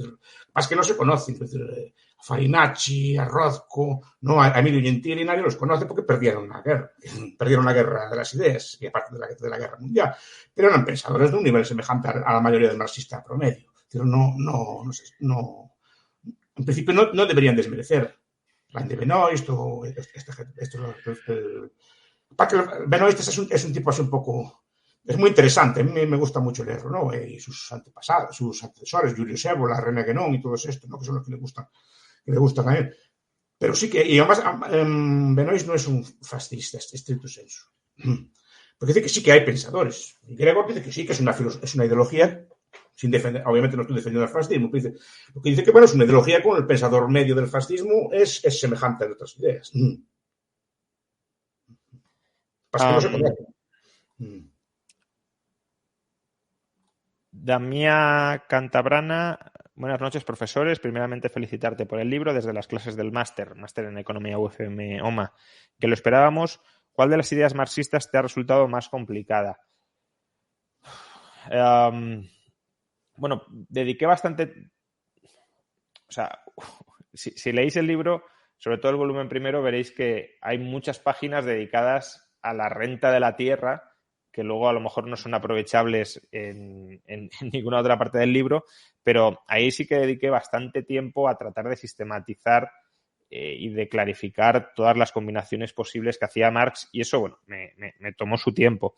En general, yo diría que todo lo relacionado con la transformación de valores en precios, que es algo que el propio Marx probablemente tampoco daba como completamente terminado o definitivo, ahí he dedicado bastante tiempo hasta más o menos clarificar ideas. Luego, pues, ideas que a lo mejor parecía que tenía bastante claras, como por ejemplo el concepto de alienación, que bueno, es un concepto, claro, complicado en el que hay que introducirse, pero cuando pensaba que más o menos lo había entendido, leí un libro excelente de Aurelio Arteta, Valor, Forma Social y Alienación, que sin que tumbara mucho de las ideas que tenía previas, sí las dotó de mucha carga de profundidad que he intentado incorporar también en el libro, ¿no? Y eso, bueno, también podemos decir que a lo mejor me costó o que le tuve que dedicar tiempo a terminar de atar todos los puntos e incorporarlo. Luego también dediqué bastante tiempo a... Claro, el profesor Bastos ha dicho algo que es cierto, ¿no? Que Marx y Engels no desarrollan una teoría del socialismo, pero tampoco es que no se pueda decir nada de lo que pensaban sobre el socialismo, porque en muchas obras sí van dando pinceladas. Y esa labor de reconstrucción, de recrear lo que realmente estaban diciendo, pues también es una labor compleja, porque claro, tienes que buscar en muchos sitios y buscar la coherencia interna. No sé, probablemente hay más, es lo que ahora mismo me viene rápidamente a la cabeza. Bueno, otra pregunta que tampoco está muy relacionada, pero bueno, es un superchat y hay que formularla. Jaime Gil, ¿cómo podrían aplicarse las ideas liberales cuando en unas décadas la mayoría de los trabajos se hayan automatizado? ¿Cómo evitar que la gente dependa del Estado en un futuro? No sé si el profesor quiere comentar algo al respecto. No creo que se automaticen los trabajos. Yo veo que los países con... Pero no solo eso, es una vieja así idea de que se va... Eso ya lo explicó una novela, Curbone, cuando se va a la pianola, en los años 50, anticipaba esto de la renta básica, que nos decía que todo iba a ser automático y que se iban a trabajar los ingenieros y el resto iba a cobrar una renta social. No es una novela, es una idea muy antigua, es una idea que se pierde por el trabajo. Yo no veo que se automaticen, simplemente los trabajos se van a cambiar. Hay una cosa que veo, por ejemplo, los países con más tasa de robots y cosas por el estilo, son los que más porcentaje de trabajo tienen. Es decir, pero también se olvida el proceso de automatización que hubo en los 100 últimos años. Porque en España, por ejemplo, en 1900 trabajaría a lo mejor 15 millones de personas, 12 millones de personas por la población que había hoy. Hoy trabajan 20 millones de personas infinitamente más automatizados. Y capaz que se crean empleos nuevos. Capaz que tendremos a ver todo como estático. Yo no veo que haya ese problema. Seguramente trabajaremos de una forma, si quiere, más cómoda, más, digamos, menos trabajo físico, manual y más trabajo de otro tipo. Pero es que yo no veo que esa automatización tenga necesariamente que reducir el puesto de trabajo. Yo veo al contrario. Faltan miles de personas. Ya Mises decía que el factor de producción más escaso es el trabajo. Yo estoy convencido de eso. Sí, aparte, bueno, si llegáramos a un momento en el que eso fuera así, la solución sería la sociedad de propietarios que tantos defendemos tanto para tantos asuntos, ¿no? Es decir, convertirnos en propietarios de los medios de producción, pero no socializándolos o expropiándolos, sino acumulándolos a través de ahorro. Y si es tan fácil producirlo absolutamente todo sin trabajo, pues el coste de adquirirlos también será muy bajo por sí solo, ¿no? Nicolás Rodríguez, ¿es el libro aplicable para las ramificaciones contemporáneas del marxismo como la Escuela de Frankfurt? No se estudia en el libro de la Escuela de Frankfurt, eso ya lo he de decir, pero en la medida en que tiene una base y un pozo marxista, pues eso sí se desmonta, pero no todo el desarrollo adicional que haga. Es más bien, si lo queremos, criticar la base, pero ya digo, no hay una crítica específica como tal a la Escuela de Frankfurt. No sé si el profesor quiere añadir algo. No, a ver, la Escuela de Frankfurt casi no tiene programa económico. En general, pues es una crítica así también es lo que explica Paul Gottfried en La extraña muerte del marxismo. El marxismo perdió la batalla económica y es consciente de que perdió la batalla económica. Entonces se refugia en cosas etéreas que son difíciles de atacar. La alienación, por ejemplo, ¿no? Es lo que explica Gottfried y lo que veo yo. Claro, y la Escuela de Frankfurt habla mucho de eso, la alienación. Pues esto, la liberación de los instintos, como Marcuse, cosas de ese estilo, ¿no? La dialéctica negativa, de Adorno, cosas de este estilo. Claro, pero son cosas, vale, sí, son inatacables porque es una jerga así muy, muy difícil de atacar, no se sabe muy bien lo que dicen, pero claro, no tienen una concreción económica, porque es que el propio marxismo de la Escuela de Frankfurt, o buena parte del marxismo que llaman marxismo occidental, se refugia en conceptos de ese estilo, porque sabe que la batalla económica la perdió, o por lo menos que no es capaz de dar una batalla en ese tipo. Por eso la Escuela de Frankfurt no tiene un programa económico. Creo que solo tenía un economista, si no recuerdo mal. Hay aquí una pregunta que se ha sugerido antes y a mí me interesa también conocerla. Que Bastos diga algo que no le ha gustado de la crítica, ya sea de fondo o de forma. A ver, yo quería hacer un laudatio. No me gusta que la página 379 defienda los bienes públicos. Que diga que están infraproducidos por culpa del freerider. Porque digo que parece que el profesor Rayo sabe cuál es la cantidad correcta de producción del bien público. Parece que está infraproducido. No lo sé, pero sí puedo saber que hay estructuras que incentivan coordinaciones imperfectas. ¿Pero cuál es la perfecta? El problema de esto es que el profesor Rayo sabe cuál es la cantidad correcta de bienes públicos, por lo tanto sabe que están infraproducidos. Si no, ¿cómo puede decir que están infraproducidos? No hace falta saber cuál es la óptima para saber que hay determinados mecanismos que incentivan a que se produzcan subóptimamente, aún sin saber cuál es. Pero ves, pero estás usando conceptos. El problema, a ver, no quiero criticarlo, pero como el profesor Rayo es que mezcla métodos, y a mí es el problema. Y mete a Vernon Smith, que ahí no pinta nada. ¿eh? No pinta nada y el argumento estaba bien de sobra. No pinta, es una ilustración experimental de lo que es. Pero para mí no encaja ahí. Pero bueno, repito que no me voy a criticar. Todos tenemos fallos y yo mucho más que él, ¿eh? Cuando escribo. No, bueno, pero es un debate interesante sobre metodología, pero bueno, yo creo que sí pinta mucho Vernon Smith donde... Bueno, ya lo sé. Digo, si me preguntan una crítica, yo le digo. Sí. Y ESOC 73, profesor, ¿cómo hemos sufrido los cubanos el marxismo? ¿Podemos saltarnos el primer tomo del libro y pasar al segundo? El profesor eres tú que te pregunta, ¿no? Ah, bueno, bueno, claro, sí. Es que, claro, profesor para mí es el profesor Bastos. Bueno, a ver, no sé hasta qué punto se han adoctrinado en el marxismo a conciencia, supongo que sí, pero no sé si más allá de 4 eslóganes propagandísticos o se ha profundizado en el estudio del marxismo de manera más o menos rigurosa. Si se ha hecho, pues sí, claro que te puedes saltar el tomo primero. Si no se ha hecho, pues a lo mejor te han adoctrinado en el sistema educativo con 4 ideas que no tienen por qué reflejar la totalidad de la complejidad del pensamiento de Marx y sí podría ser recomendable aún así leerse el tomo 1, aunque sea para comprobar cómo esas ideas conducen a algo que inevitablemente o prácticamente de manera inevitable termina siendo muy parecido al sistema político cubano o al sistema político cubano actual. Ya es un sistema muy degenerado, ¿no? Pero al sistema político stalinista de manera paradigmática. Es que hay un factor que apunta este caballero que es muy interesante. Es que los cubanos probablemente no conozcan el marxismo, pero lo estudian en la escuela, pero creo que lo estudian como una cosa obligatoria y no les hacen mucho caso. ¿Saben que lo veo? ¿A qué profesor Rayo no es capaz de decir un teórico marxista nacido en un país comunista? Después de estudiarlo.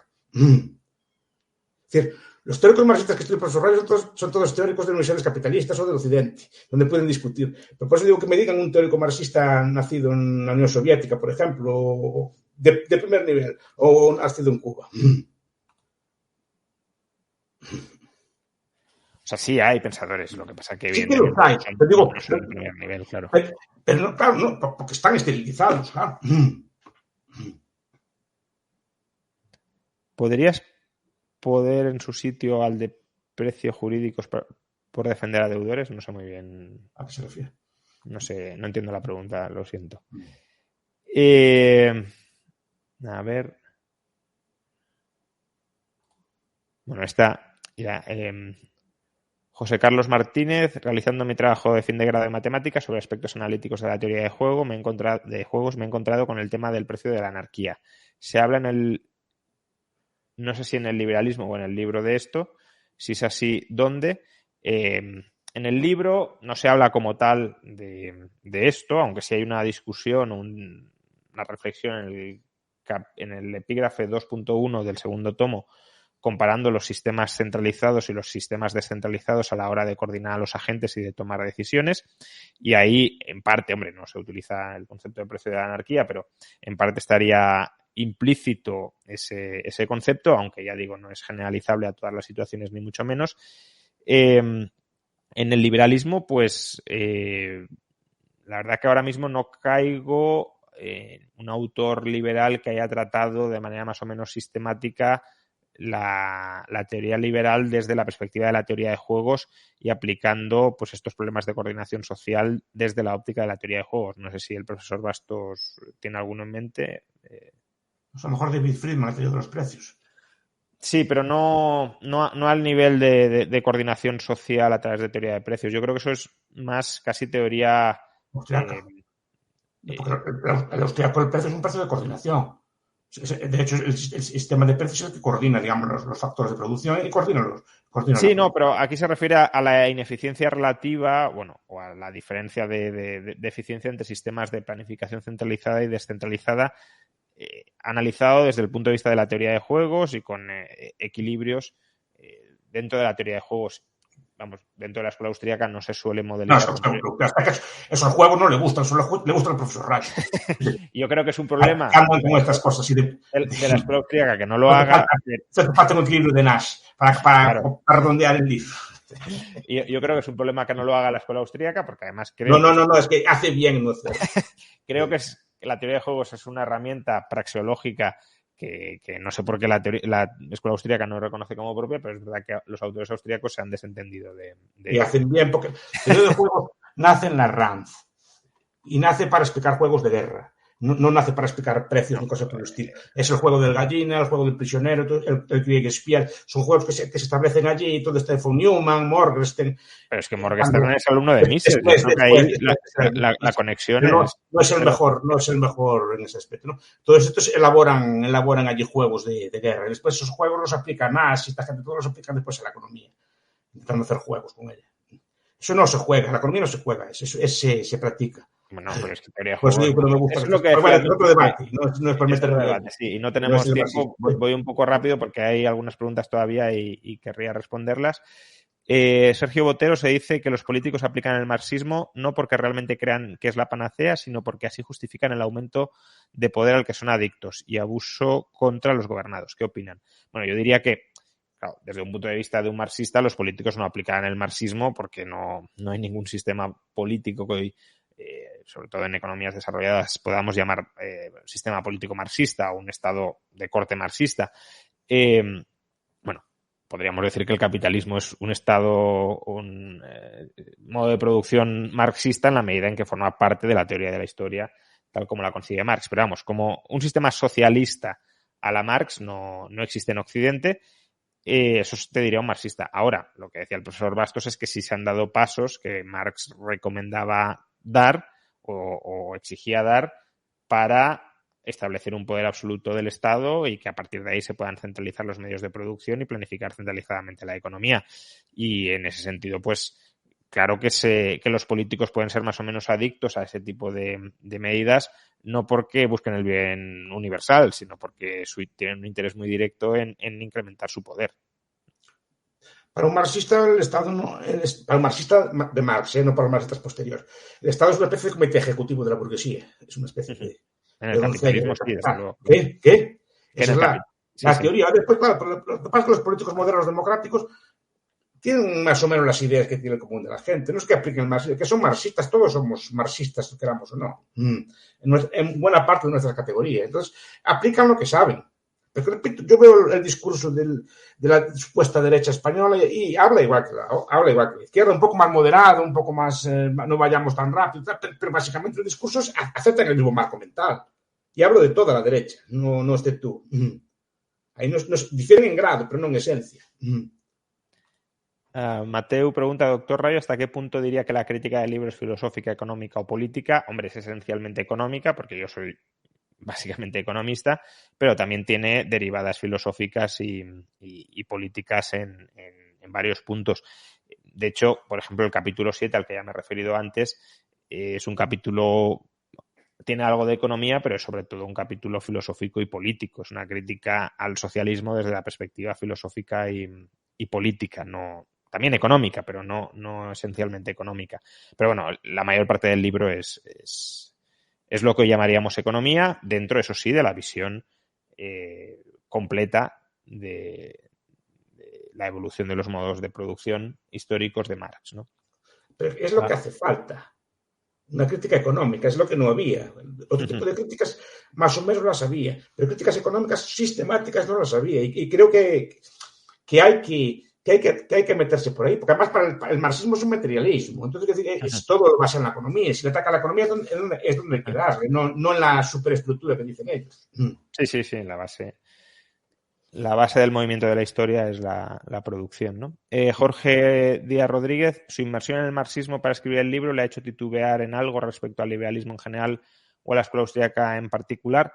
No, es decir, con esto no quiero decir que yo no tenga dudas, sobre todo respecto a la escuela austríaca, pero también respecto al liberalismo tal como se lo puede llegar a entender. Ahí tenemos el debate entre el profesor y un servidor sobre si la anarquía es viable o no es viable. Yo ahí tengo mis reservas y creo que el liberalismo como sistema político y económico pues tiene sus imperfecciones. Por tanto, no es que diga no me ha hecho dudar porque no tengo ninguna duda. No me ha hecho dudar porque no creo que ninguno de los argumentos de Marx sean suficientemente sólidos contra el liberalismo. Si me dijeras argumentos de la socialdemocracia o del keynesianismo, pues a lo mejor alguno me haría dudar un poco más, pero de los del marxismo ahora mismo no, lo cual no significa, porque hay otra pregunta por ahí, si creo que es esta de Diego Moscoso. ¿Cuál es el principal aporte de Marx en el Capital? ¿Qué rescata de las ideas de Marx en el Capital? No significa que no rescate nada. A mí la definición que da Marx de Capital sí me gusta. La visión que él tiene del capitalista como un funcionario del capital, pero vamos, del capital como un valor que solo busca generar y autogenerar valor, explotando a la fuerza de trabajo, pero bueno, eso ya es la parte equivocada. Pero como un valor que busca autovalorizarse a lo largo de su movimiento, creo que es una perspectiva muy correcta y que a veces los austríacos no terminan de incorporar, porque ven al capitalista como alguien que genera mucha riqueza para el consumo futuro, como si en algún momento futuro lo fuera a transformar en bienes de consumo y lo consumiera personalmente. Y los capitalistas no son eso. Los capitalistas no crean riqueza y no acumulan riqueza, capital, para en algún momento disponer en su totalidad de ellos. En ese sentido, si tienen una visión, su utilidad es incrementar su patrimonio. Y en ese proceso generan mucha utilidad, mucho valor subjetivo, no valor trabajo, para millones de personas. Pero no buscan el disfrute propio como si podemos a lo mejor buscarlo otros, ¿no? Hay gente que dice, bueno, yo voy a acumular un patrimonio de 200.000, 300.000, 400.000, 500.000 euros a lo largo de mi vida laboral y cuando me jubile me lo fundo todo. No voy a dejar nada o prácticamente nada en herencia. Esa no es la visión del capitalista. Pero tampoco es que el capitalista quiera dejarlo en herencia, porque hay capitalistas que son antiherencia.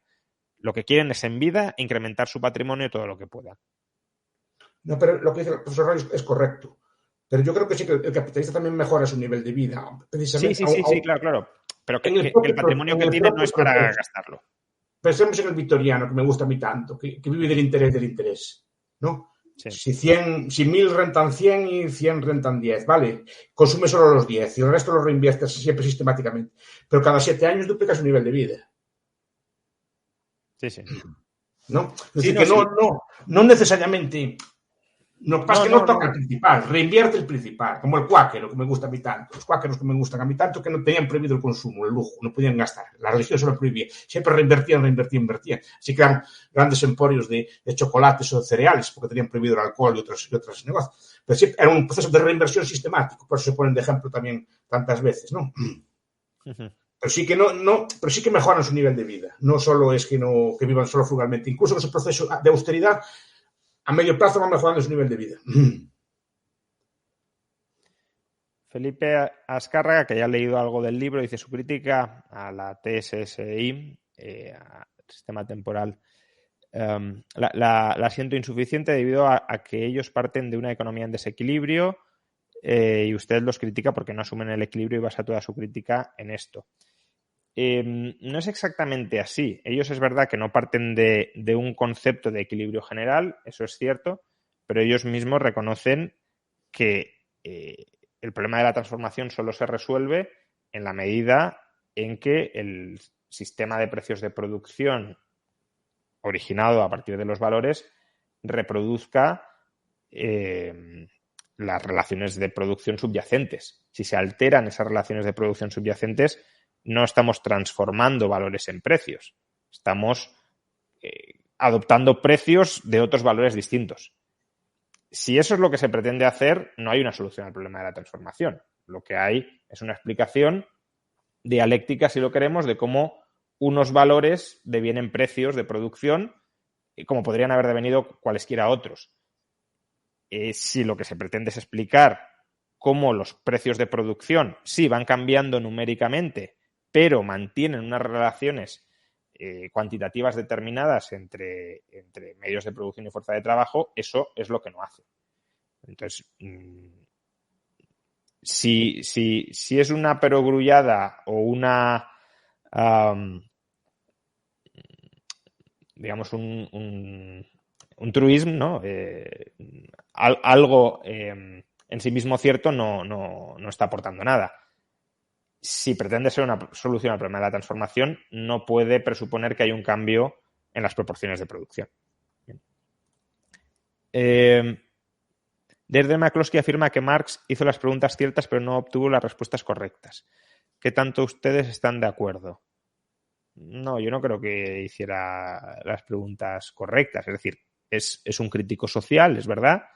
Se fija en problemas ciertos que podía haber en su tiempo, pero no las preguntas que hace no creo que sean las correctas. De hecho, creo que en gran medida el problema es que se hace preguntas incorrectas, probablemente buscando respuestas hasta cierto punto preconcebidas. Sí, estoy de acuerdo con esa postura. Además, claro, muchas veces no relativiza. Yo creo que algo de maldad tiene. Cuando ponen las cifras de datos y de salarios, cosas, siempre coge las cifras peores y escoge los sectores menos desarrollados. Siempre busca como las cifras de todo lo que está peor para intentar demostrar todo eso. Entonces es un crítico un poco artero, si quiere llamarlo así, ¿no? Pero claro, el problema social que estudia los problemas de su época, básicamente el problema del proletariado, que es un fenómeno nuevo, de gente que no tiene propiedades, que se desplaza a las ciudades industriales y que la miseria, digamos, que es visible y concentrada. Que antes, cuando estaba en el campo, no era menor, pero no era visible y no estaba tan concentrada. Entonces, la cuestión es esa. La pregunta es si vamos a tanta miseria porque la gente va del campo a la ciudad. Será porque en la ciudad estaba mejor que en el campo, aún estando mal en la ciudad. Sí, por cierto, sobre esto que comenta el profesor, en el libro, en la primera edición lo comento, Marx no presenta estadísticas salariales actualizadas hasta el momento de la publicación del Capital y en las sucesivas ediciones tampoco actualiza las estadísticas salariales. ¿Por qué? Porque hasta mediados del siglo XIX los salarios estaban estancados y no recoge la mejoría en los salarios que sí se produjo a partir de la década de los 50.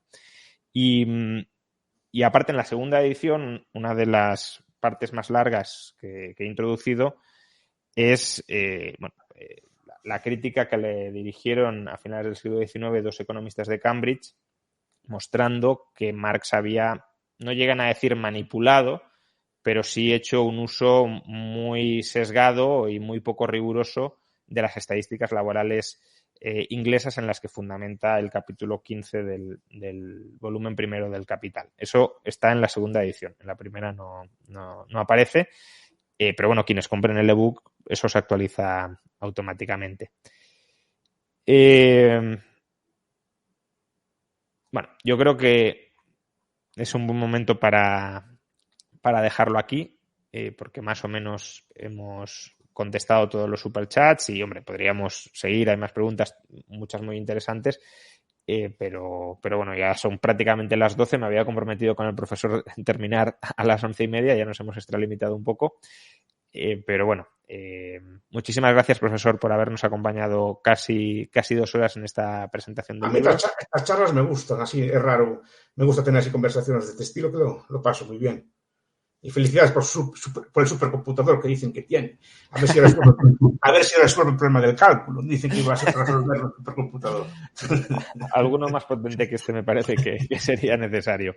Pero gracias por la invitación de todas formas. No. El placer es absolutamente mío. Me ha encantado que esté aquí, que nos comparta sus impresiones sobre el libro, porque, vamos, ya digo, de los pocos que se lo han leído y aparte siendo usted, pues lo valoro. No, y son muy buenas, no lo digo no necesito, que yo no voy a comisión ni nada así por el estilo. No, es verdad, es un buen libro, y ¿por qué no voy a decirlo? Para mí es el mejor que tienes. Sí, yo creo que es el más, desde luego el más elaborado y el más sistemático de todos. O sea que espero que también. Y a seguir con él. A ver si despierta polémica. Lo bueno sería que despertara polémica en círculos marxistas, porque tocas muchos temas y es bueno que se reabran determinados debates. Sí, a ver si hay algunos que quieren entrar de verdad, ¿no? Porque hay algunos que están entrando simplemente para más o menos decir no vale la pena que lo leáis porque está todo mal, no hace falta que os metáis en él. No, está bien, está muy bien. Además conoces bien el marxismo, no es cosa que muchas veces los críticos no conocen otras posturas, o las conocen muy superficialmente. Muy bien, y nada, Roger, muchas gracias por el trabajo de edición y de comercialización, que es complicado, sobre todo con este cuello de botella que tenemos ahora mismo, pero bueno, que más o menos puede estar accesible para quien lo busque. No sé gracias, Juan. No sé si es el señor Roger que escoge los libros, pero le felicito. Sé que por el gusto que escoge muy buenos libros, está sacando muy buena biblioteca. No sé si es usted que los escoge, pero si no, felicidades por su editorial. Muchas gracias, profesor. Un honor viniendo de usted. Gracias. Juan, yo te quería solo agradecer el trabajo. Es un placer trabajar contigo. Si me permites, me gustaría acabar simplemente con un recuerdo a Escotado, que he visto en el chat que se hacía alguna referencia. Y nada, simplemente comentar que es una lástima que nos dejara tan pronto, pero yo creo que es un libro que le hubiera gustado mucho, que lo hubiera disfrutado. Hubiera puesto 1000 peros, por supuesto, pero Escotado era una persona que agradecía el trabajo intelectual y, sobre todo, agradecía el trabajo intelectual honesto. Y creo que esto es lo que has hecho y por tanto, hubiera agradecido poder leer el libro. Es una lástima que no haya podido ser así. Pues sí, no, la verdad que me hacía ilusión que lo pudiese leer. De hecho, bueno, cuando falleció hace aproximadamente un año, el libro estaba... Hombre, aún le quedaba mucho trabajo, pero yo ya veía la luz al final del túnel y tenía ganas de enviárselo y que lo valorara. Pero bueno, es una pena, pero haces bien, Ruge, en recordarlo ahora al terminar la presentación. Porque sí, porque desde luego lo merece. Pues nada, muchas gracias, profesor, muchas gracias, Roger. Buenas noches a todos, gracias. Y nada, muchas gracias a todos por habernos acompañado en estas casi 2 horas de presentación. Nos seguimos viendo en otros directos en el canal y, en todo caso, quienes podáis acudir físicamente, el 16 de diciembre a las 7 de la tarde en la Universidad Francisco Marroquín, pero hay que registrarse. Lo digo porque ya el registro ya desborda el número máximo de asistentes. Habilitarán algunas salas adicionales para seguirlo en streaming dentro de la universidad con posibilidad posterior de asistir a la firma del libro, pero bueno, hay que apuntarse porque si no, vamos, incluso apuntándose es complicado, sin apuntarse imposible. Lo dicho, muchas gracias a todos y nos vemos próximamente. Hasta luego. Hasta luego.